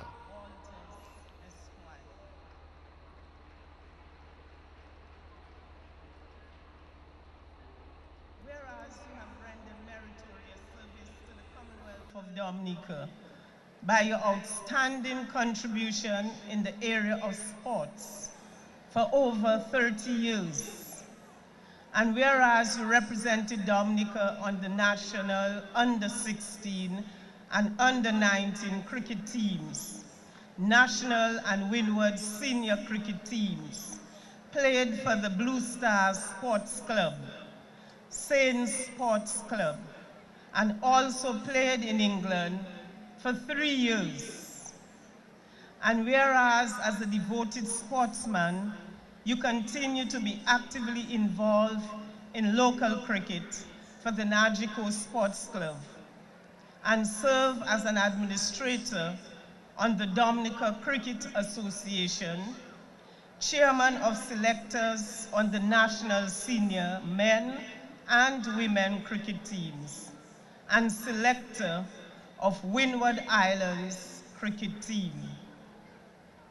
For these services to the Commonwealth of Dominica, you are today presented with the Services Medal of Honor. Just as with those who were involved in culture and calypso and tourism, we find here in the citation of Charles Walters a widespread variety related this time to sport, and active promoter not only here in Dominica but across the region. Very popular person in Portsmouth, and of course fittingly supported by some of the leading personalities of Portsmouth, Mr. George Roye, and nurse, as she's always known, Eleanor Douglas, widow of the late Michael Douglas.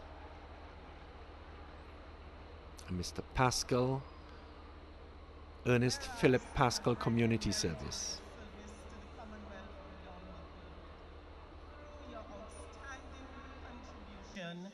In community service by caring for the elderly and underprivileged for over 13 years. And whereas through the American Food for the Poor and Canadian donors, you supply goods to various primary schools, secondary schools, preschools, village councils, health centers, and to institutions such as the Mount Carmel Retirement Home, Grange Home for the Aged, Grotto Home for the Homeless, Agape Care Home, and the Dominica Infirmary. And whereas, through your love for the elderly and underprivileged school children, and the high level of efficiency of your operations, you increase the supply of meals to beneficiaries of the weekly feeding programs. For these services to the Commonwealth of Dominica, you are today presented with the Services Medal of Honor.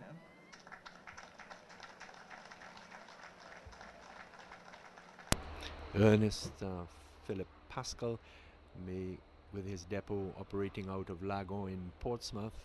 I mean, it's amazing to see the containers that come in and the crowds of people who come to get assistance. It's not only a matter of food, it's not only a matter of distributing these to the various homes that were mentioned in the citation, it's also things such as sheets and pillowcases, towels, things that people need within their homes and that are given by organizations within the United States and then sent down to be distributed through Mr. Pascal.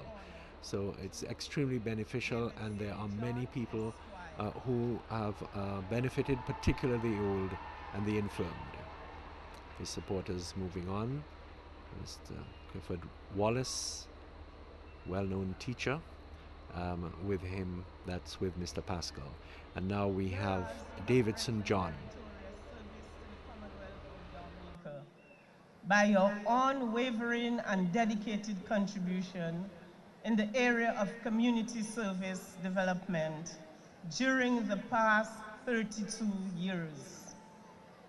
And whereas you served as Scout Commissioner for the Western District and conducted training camps while also focusing on establishing new groups in Cochrane, Campbell, and Warner, and having been a shelter manager in Maho for the past 25 years. And whereas you continue to give assistance to the Maho Government School, the Maho community during disasters, the Maho Senior Citizens Home, and the assistance of members of a scout troop from England, you undertook the task of painting the Senior Citizen Home in 1991. For these services to the Commonwealth of Dominica, you are today presented with the Services Medal of Honor.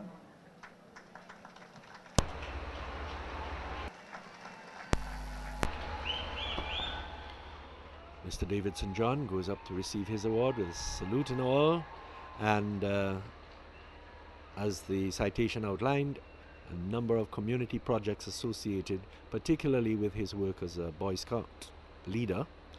And of course that is in itself an extremely praiseworthy position to hold, encouraging young people to develop themselves and have discipline and contribute to the future of the country.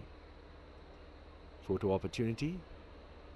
And there's Mr. Joseph, who himself has been Commissioner of Scouts for many, many years. Aaron has worked for many years with community development and other departments of government. The Commonwealth of Dominica, by your outstanding contribution in the area of community development for over 33 years. And whereas through your dedication and commitment, you ensured the timely distribution of materials to communities for the National Day of Community Service. And whereas you continue to perform your duties with great diligence as a team player and disciplined professional who is singularly committed to safety and courtesy and always ensured that the goals of the local government division were met. For these services to the Commonwealth of Dominica, you are today presented with the Services Medal of Honor.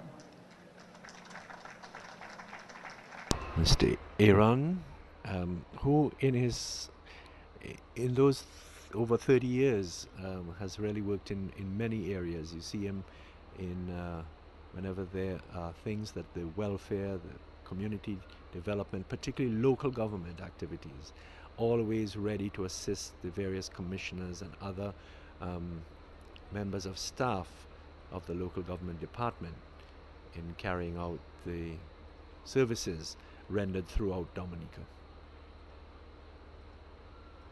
And we have our last of the Services Medals of Honor to Mrs. Rosetta Février in the area of business.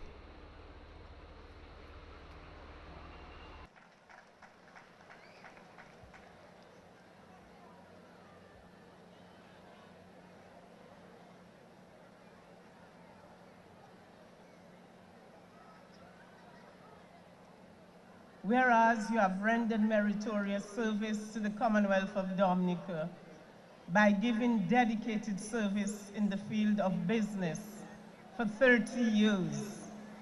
And whereas in 1983, you started your own business, a small grocery shop in Roseau, extended the operation into a mini-mart in 1985, and in 1987, opened another mini-mart in the Maho community until 1999.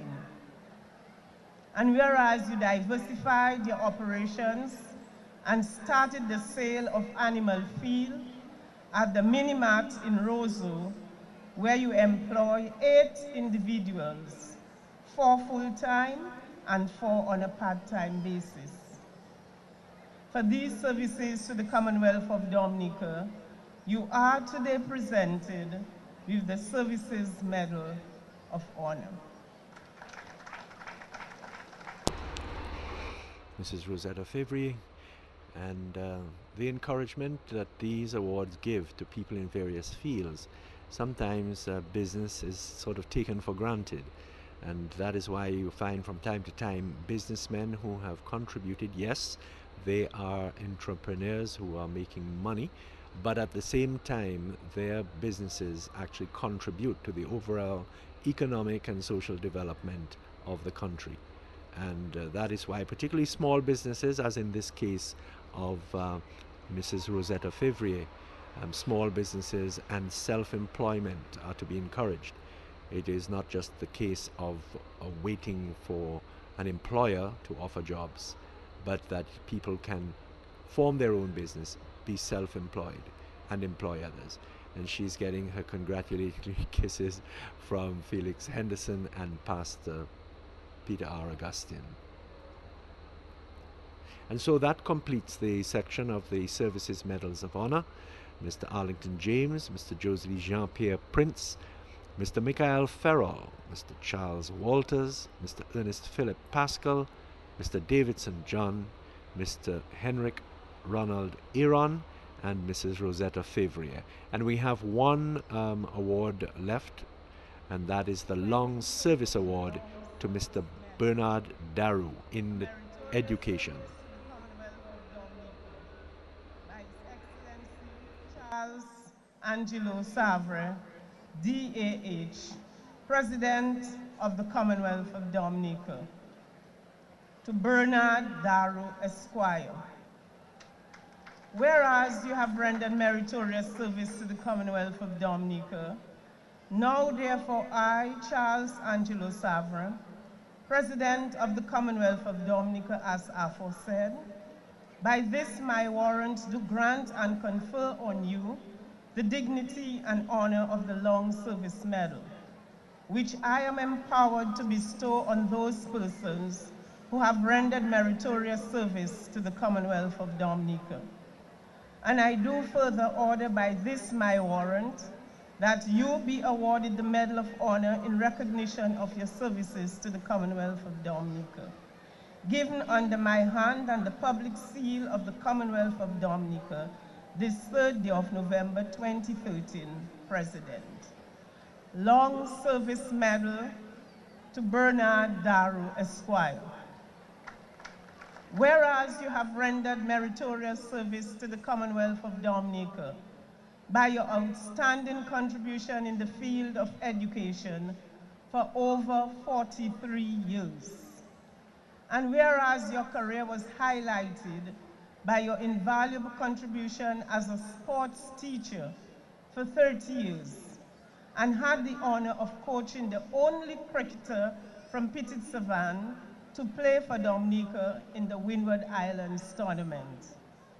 And whereas through your love for students and your community, you gave extra lessons gratis to all grade students after school, on weekends and during holidays, and served the entire community at all levels, including writing over 100 wills for adults, filling passports and visa forms gratis. For these services to the Commonwealth of Dominica, you are today presented with the Long Service Medal. And so that outlines it all for Mr. Bernard Daru of Petit Savan and his contribution, not only in education, but a lot of sort of community outreach as well. These medals are mainly for civil servants who have done many, many years of service, stayed within the public service, and in his case with education. And for many of those years, Petit Savan was a rather isolated place, and the work that he would have contributed to the community would have been very important indeed. Handshakes from Mr. Kentish and Monsignor John Lewis. And so we come to the end of the recipients of national awards for 2013, and we will be moving on to the part of the parade, part of the entire parade of uniformed groups that is so popular with the people gathered here and has been for many years. The parade will be brought to attention, then dressed, and then the commander gives the order as for precision drill, quick and mark time. So what we'll be getting also is a display by the police, a display before the actual march past. We're going to be having later on the march past in quick and slow time. But before that, we're going to be having this display, which is actually going to be eventually creating the numbers 35 for 35 years of independence. And we see how the crowds at the stadium have increased. It is a really very pleasant evening. The last few weeks, you know, we've been dogged by rain, but the rain has held up so far. And with the lights on and the setting as cool as it is, it certainly is a very pleasant atmosphere. I know that people have been coming from all over the island to participate and to witness this event. Of course, this time round, it actually falls on a Sunday, which is the reason that we have this name Dominica, Dies Dominica, the Day of our Lord.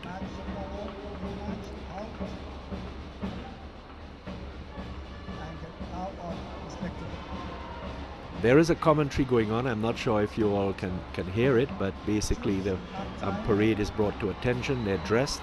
The troops mark time as they're doing now, while the platoon commanders march forward a number of paces and halt, about turn and stand at ease, which we just saw a moment ago.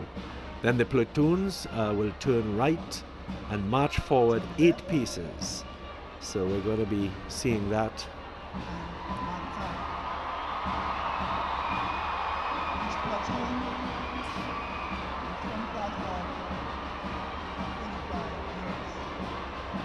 Numbers Then they turn left to mark time, and they are in this process now of creating the number and letters 35 years. So it would be 35 YRS, 35 years. And you really should be up in the stadium, high up in the stadium, to be able to see this effectively, because then you can look down and see the numbers and letters clearly defined. I remember one of the first of these displays was in 1988, when we had the great 10th anniversary reunion. It was done at night. It was one of the first times that this parade was held in the night, and the police had these torches. They were lighted torches which helped form the insignia that they were forming of the date 10. But at that time in Windsor Park, we didn't have the stadium, we didn't have the raised seating, and there were no huge lights. Here we have it, 35 years, 35 YRS. If we had a camera somewhere up in the stands, we could have seen this much better.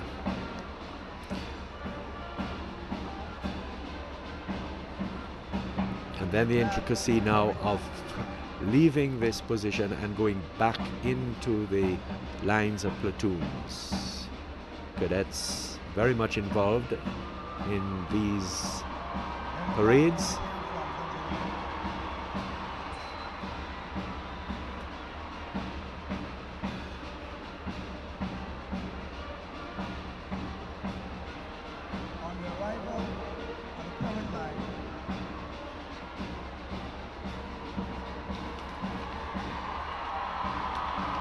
And so this is the trick, to get from that rather arbitrary position of numbers and letters, and then to get back into the correct formation of the platoons.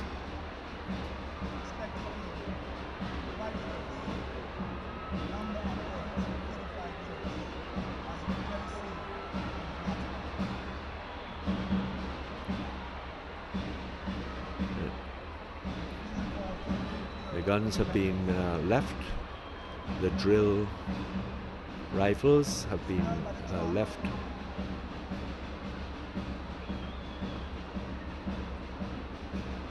In that position, but what we also will be seeing is terms one mission, one Dominica.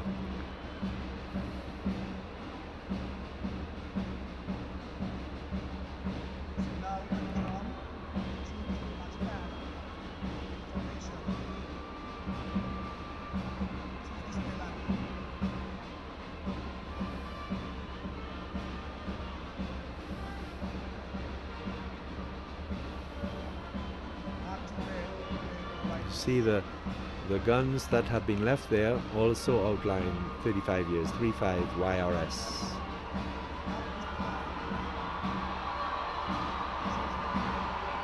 Thrilling the crowd, always very popular. Even when I was a child, I remember in the Botanic Gardens, once the marching started, you know, everybody was excited.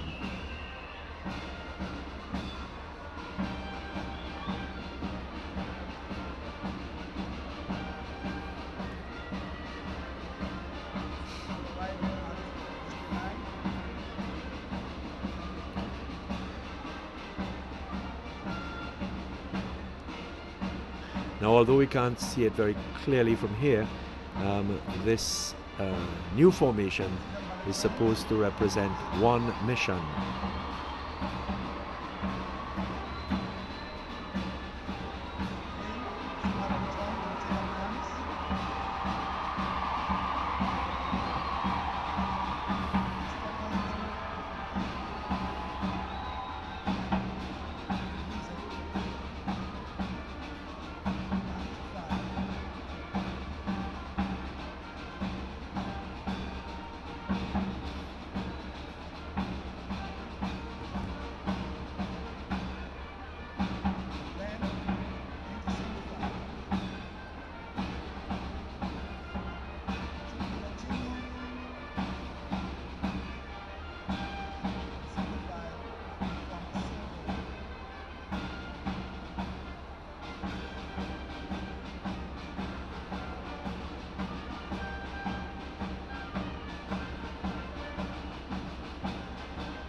So this circle here is essentially a symbolic formation to represent and to depict one mission.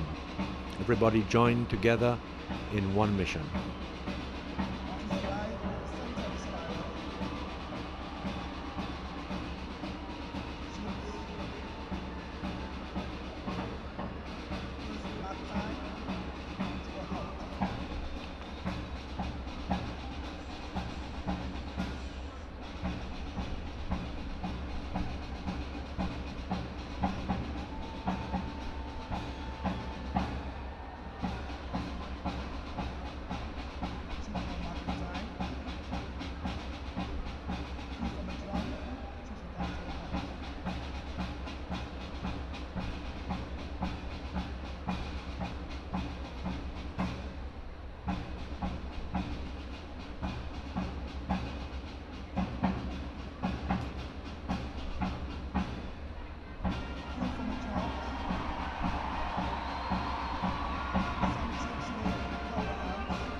And so we have the reflection here, according to the description provided for us, reflecting the ruggedness of one Dominica, its terrain and topography.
And so the troops now come out of the display and they reform and they return to the parade line where they are halted by the music. So we have this symbolic one mission, a symbolic one Dominica, and they're coming out of it now, and then they will be reforming.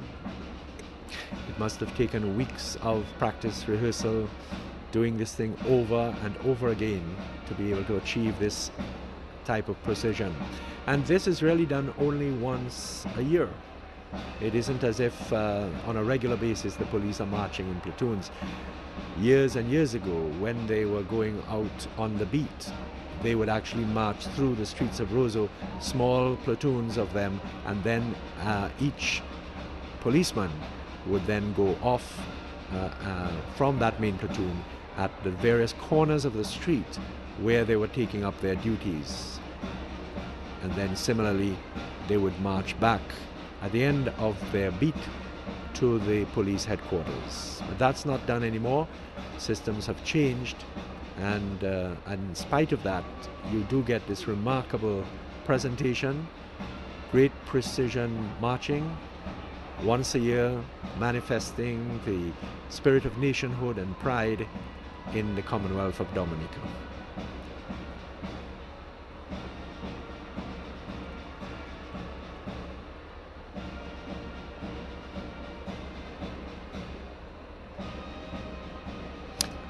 And as I look down onto the grounds of the Windsor Park, I remember back in 1978, on the night of the 2nd of November at midnight, a flag coming down on this very spot. The House of Assembly had been declared.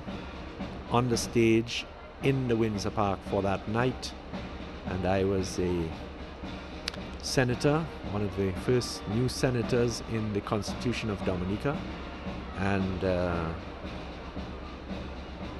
witnessing that event on a night like this. It was a clear night. There had been rain, but the night itself was clear, with all of the performances and the marching, and of course climaxing with the lowering of the Union flag that we had as a British colony, and the rising of the new national flag of Dominica, designed by Alwyn Bully.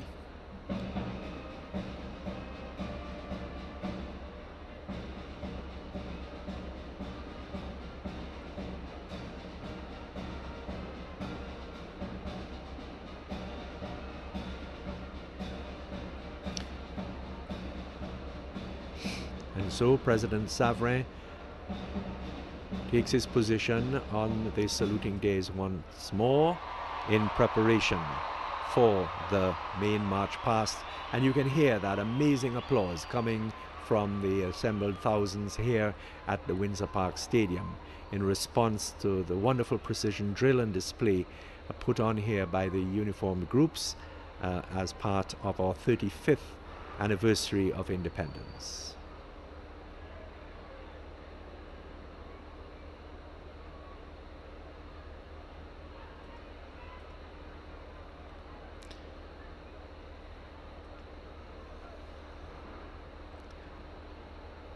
So we will be having the march past. The parade commander once more commands the dressing of the troops. That's the tidying up of the lines.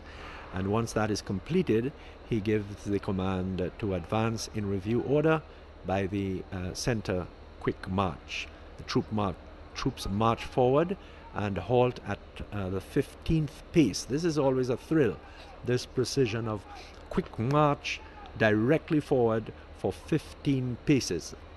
The command of the final salute is given in the words, "Presidential salute, present arms."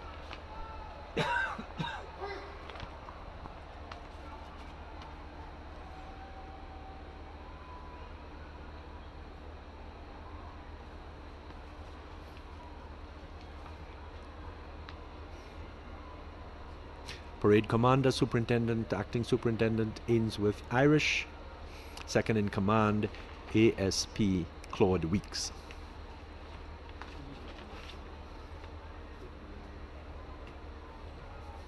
Orders being given.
So the march past is done first in slow time and then in quick time. And in the slow march, marching is at the rate of 65 paces to the minute. 65 paces to the minute. And the skill also of turning 90 degrees and still remaining in orderly formation. The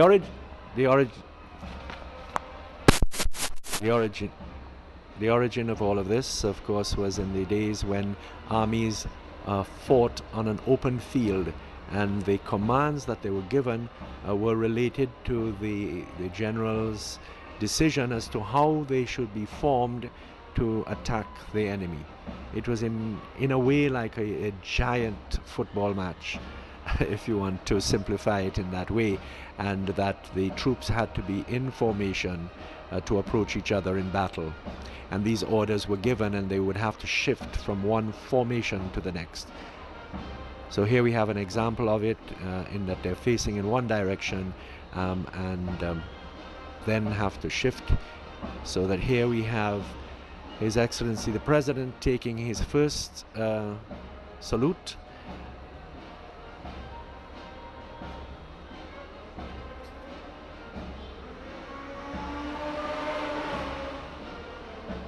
The presidential salute,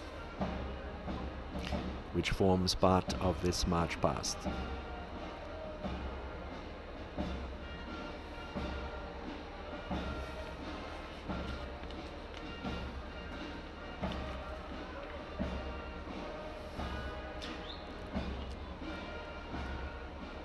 Second in command, we saw there ASP Claude Weeks.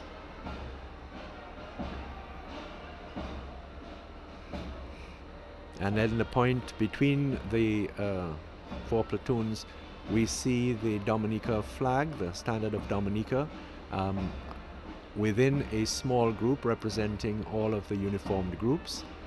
Now this also dates from the days when a regiment had their colors, and the colors had to be known and seen by all the members of the forces that were going out to battle, because those colors were what they followed in the heat of battle.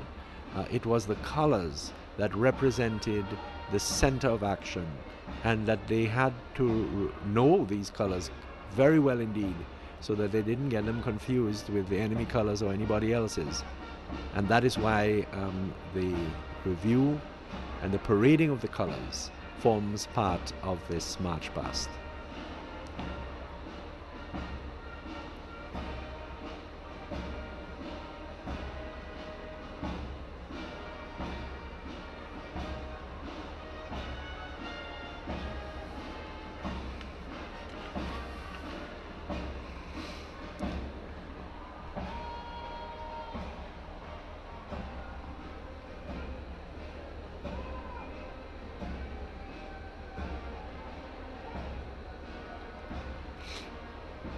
And when they march in open order, there's a distance of 60 inches between ranks, which is equivalent to 2 marching paces. So a pace would 2 marching paces, 60 inches. And if it's close order, the distance is 30 inches between ranks, which is equal to 1 marching pace. So a pace effectively represents 30 inches. Just as when you're measuring roughly, you would say maybe a pace is about a yard, a wide pace. But in military terms, it's roughly 30 inches.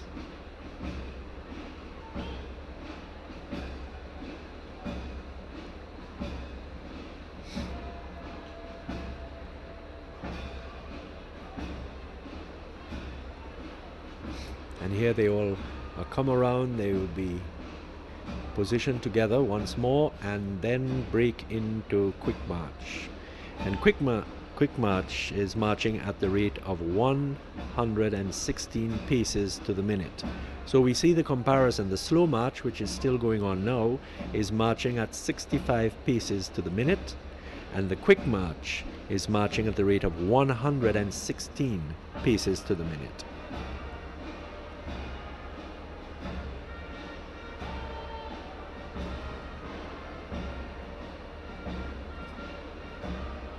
The cadets from St. Thomas very patiently over the last few hours standing there at the rear of the parade.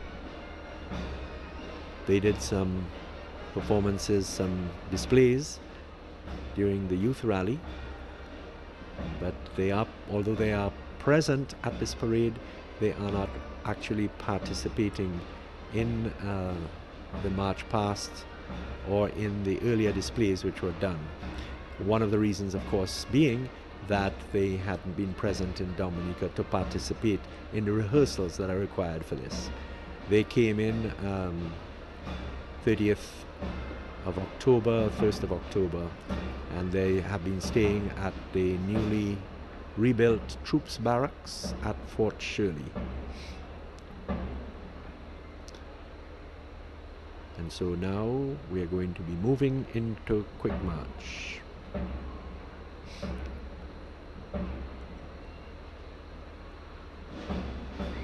There we go. Quick march at the rate of 116 paces to the minute.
And so Commander of Platoon Number 1, Inspector Laville. Platoon Number 1 approaching the presidential days.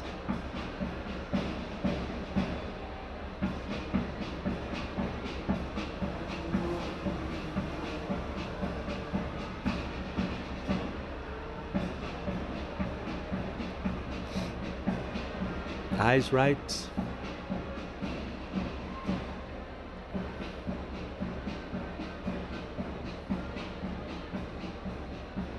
Second in command, acting ASP Claude Weeks. Right there in the middle of the screen. Platoon Number 2, led by Inspector Lawrence. And then you have the colors.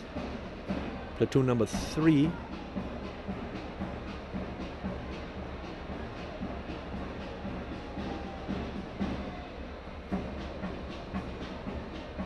Sub-Fire Officer Farley Revere, leading the fire service, and Principal Prison Officer Acting Handel Joseph, leading the prison service.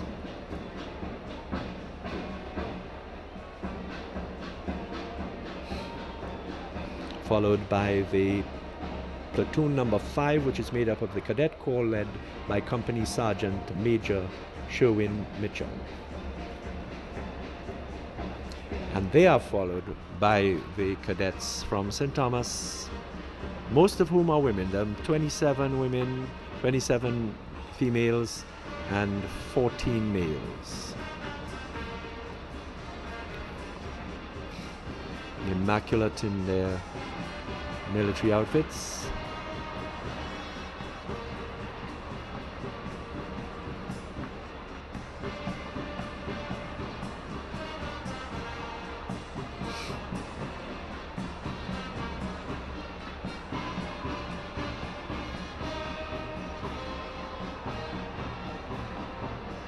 Valet Leta, who has just received a Cicero Medal,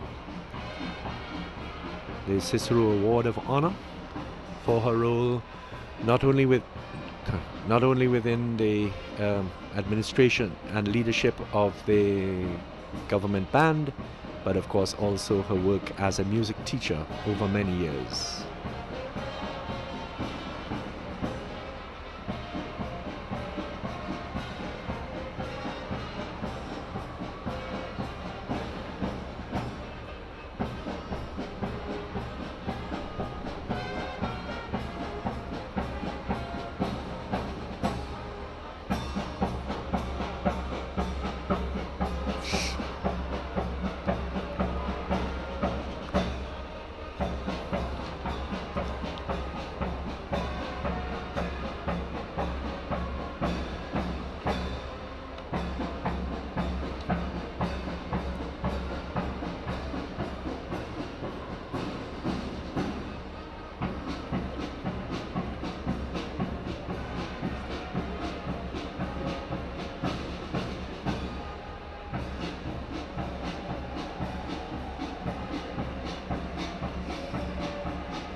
The Dominica standard held aloft by a combination of cadets, including the Sea Cadets, recently formed. Cheer goes up for the uniform groups, and really strenuous and well coordinated presentation here this evening at the Windsor Park Stadium.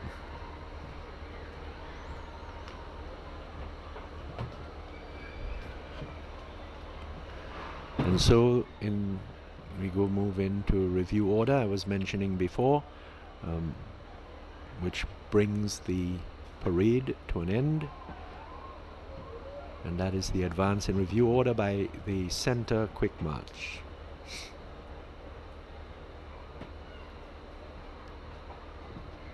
I must take this opportunity to apologize for a lot of technical difficulties that have been happening here, particularly in the earlier part of this presentation. Mics not working and misconnected, and a whole variety of technical issues which, of course, as viewers, you obviously had problems with. I was getting a lot of texts in relation to this. And on behalf of Marpin, I have to apologize for these inconveniences. And here we go.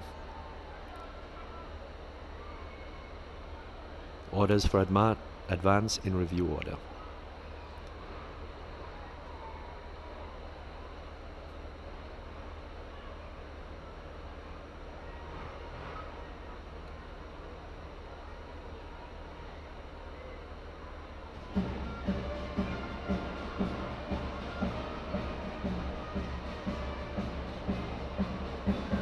Fifth, 15 paces. 15 paces, the crowd goes wild. This is crackling.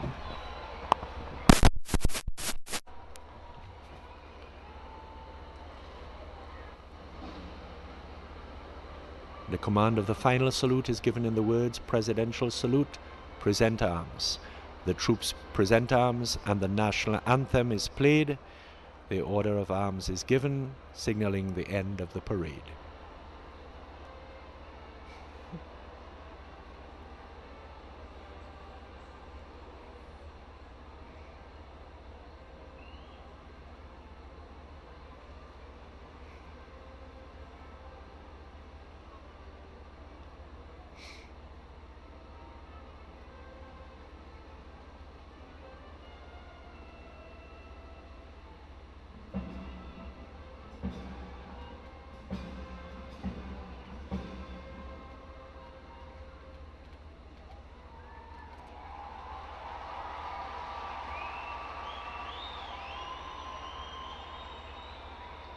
And that concludes the parade of troops to commemorate the 35th anniversary of independence, taking place on Sunday, November 3rd, 2013.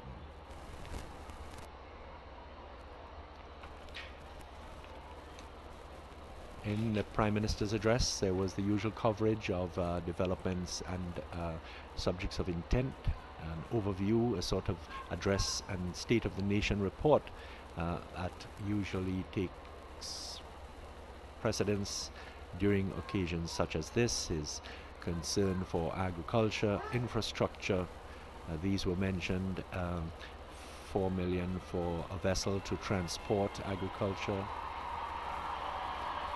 We have the departure of His Excellency the President, his hand up waving as the stadium goes wild as he moves off.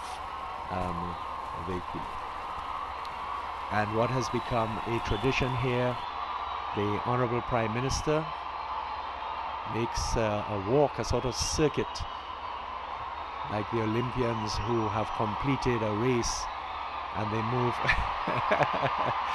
He did a Usain Bolt kind of move there as he passes across along the side of the stadium, and he will be moving off in this manner. This has become a sort of tradition with Prime Minister Skerritt as he departs from the stadium.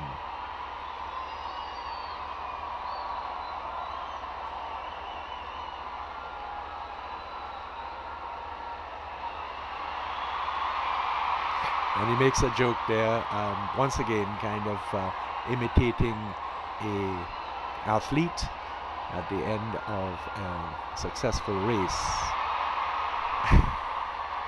And he carries on the Usain Bolt sort of position, which was very popular in the 2012 Olympics in London.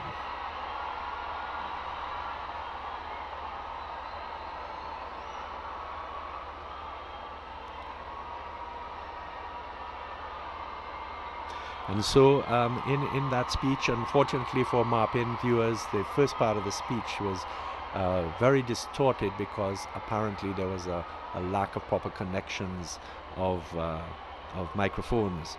But there was reference, as I said, to a $4 million vessel for transporting agriculture and perhaps even passengers, a fund for innovation in agro-industry, trying to encourage people to develop their own brand of agro-industrial, so adding value to the products that we produce. And talked about tourism and the awards that particularly two parts of the tourism business, Rosalie Bay and Secret Bay, have been getting internationally.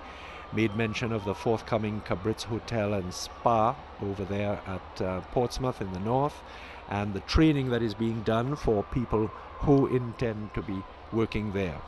He talked about the employment. There was quite a section of his speech in relation to employment and making the creation of employment a priority. Quite a bit of time was spent on these aspects. Then there was, of course, the hospital and the healthcare development with the new hospital upgrade. That essentially was the hospital that is going to be constructed with the assistance of the People's Republic of China on the Princess Margaret Hospital site, but it will have a number of stories. As I understand, there will be a certainly enlarged area. And then he talked about particular pieces of equipment that are become very necessary to avoid people having to go overseas to get certain tests and such. And the list of these was outlined. And also talk of over 9 million being provided for job initiatives. Of course, there has been concern about employment. All of these students, 300 and whatever, coming out of the state college and finding employment of some form for them. Talked about improvement of the road network, and which has been a concern of government to ensure the efficient movement of goods and services and people across the island. And then moving into the housing and sanitary improvements, all of the details of the housing program, trying to ensure that adequate housing and good quality housing is provided for people across the country. He talked about the sanitary improvements and also Aid Bank developing a special facility for small loans for home improvement. So there are people who may not ordinarily be able to get a loan because of their circumstances, but that a special facility will be provided so that they can improve their homes on their own. And then he, at the end, thanked the funding agencies, listing them, most of them, for assisting in the development of Dominica. The Chinese particularly, the French, the British, the USA and Japan. Some of the main funding agencies. And so, as we see the close of this parade, very lucky indeed with the weather. It would have been a shame that with all of the effort that had been put into preparing for this, that the rain would have fallen, but they had a wonderful evening here, and the police uniform groups as a whole did a splendid display of marching and of these creative aspects to the parade, which are becoming increasingly popular. That is the formation of the 35 years and also one mission and one Dominica. People moving now out of the stands of the stadium. The parade will continue around the streets of Roseau and then back to government headquarters. The usual pattern is down Hillsborough Street along the Dame Eugenia Charles Boulevard, up King George V Street and back to the back to the government headquarters. No, back to the police headquarters. So it leaves the stadium onto River Street, left onto Bath Road, right into Hillsborough Street. So the main street would be Hillsborough Street, left onto Dame Eugenia Charles Boulevard, left onto King George V Street, and left onto Bath Road and the police headquarters. We see the group from St. Thomas Cadets following up there. See the shiny stainless steel helmets of the first three, the flag bearers. Colonel Eddie Charles, Dominican, who had served in the U.S. Army. He's a retired colonel. He's the one really that motivated all of this and motivated the visit, and in conjunction with Laureen Bannis Roberts, they organized, and the local cadets and the Ministry of Community Development organized that visit. Very good. I think it's important because many of them actually have Dominican roots, Dominican links. And this all helps to cement across the seas the diaspora. And as happens at the end of these parades, people meet and chat, congratulate each other. Wonderful displays of the national wear, the Wob Duet. And there's Kelly Ghost, one of the popular recipients of an award, sharing all of their memories and greetings to each other. And so, on behalf of the staff of MARPIN, and I want to at this stage once again apologize on their behalf for the technical difficulties for the first part of this broadcast. They have not been easy, but at least visually you were able to witness in your homes and on the internet through streaming were able to witness this event here at the Windsor Park.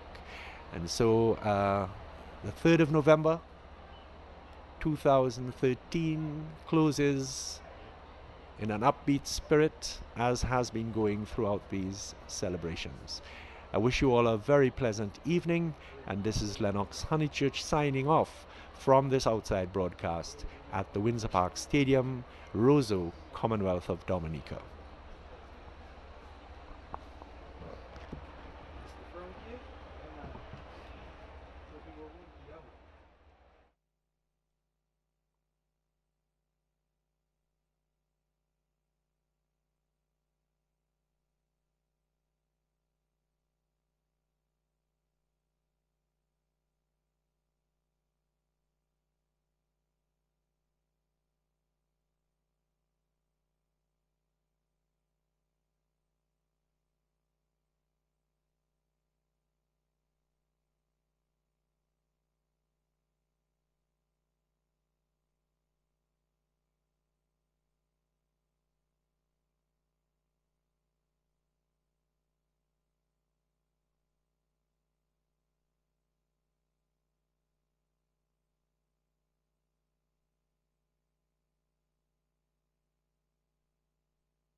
Hello, good evening, and welcome to the parade of uniformed groups coming to you from the Windsor Park in Roseau, capital of the Commonwealth of Dominica, that is today celebrating its 35th anniversary of independence. The crowd has now rose up in applause because of the arrival of the Honourable Prime Minister, the Honourable Roosevelt Skerrit, who is accompanied now across this white carpet, if you will. It's the first time that we're actually seeing this white carpet, which leads from the entrance point across to the stage. Applause going up as the Prime Minister makes his way towards the stage. The crowds are growing pretty speedily. Of course, what usually happens on these occasions is that well into the function, the crowds are continuing to arrive. The Prime Minister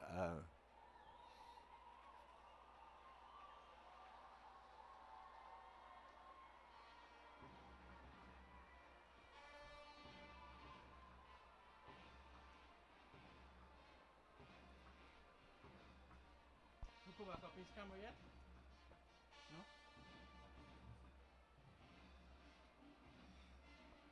So at the arrival of the Prime Minister, the parade is brought to attention and there's a general salute and presentation of arms. The band plays a fanfare, which we have just heard, while the Prime Minister stands in front of the dais.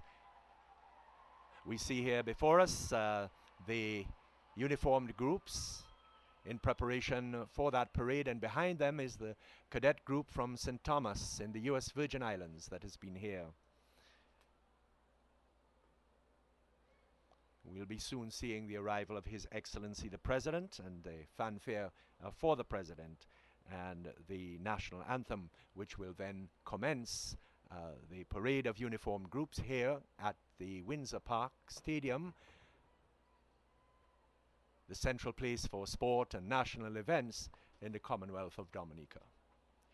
I am very, here we have His Lordship the Bishop, the three religious who are going to be saying prayers today. We have a prayer for the nation by Bishop Michael Bill Daniel and a scripture reading by Reverend Dr. Novel Josiah, President of the Dominica Christian Council. What we will also be having is that after this prayer, the address, as usual, by the Honourable Roosevelt Skerrit, Prime Minister, and then the presentation of national awards by His Excellency Charles A. Savrin, President of the Commonwealth of Dominica. We see there the cabinet lined up in the second row, and soon we will be seeing other dignitaries arriving to take their seats. The ministers, we can see there Peter St. Jean and Ian Douglas. The wife of His Excellency the President arrives, Mrs. Savrin, going forth, and there is His Excellency Charles Savrin, President of the Commonwealth of Dominica, moving across the white carpet, and the formal arrival heralds also the beginning of the parade. He has around his neck the Dominica Medal of Honor, the highest award in Dominica, which was given to him on the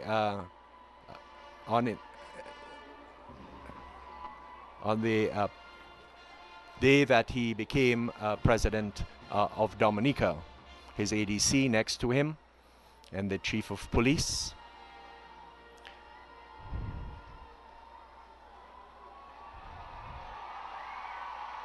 The applause coming from a large crowd here gathered at the stadium.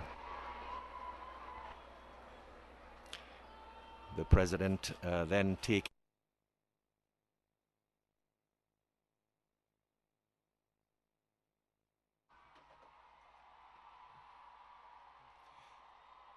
Hello, good evening, and welcome to the parade of uniformed groups coming to you from the Windsor Park in Roseau, capital of the Commonwealth of Dominica.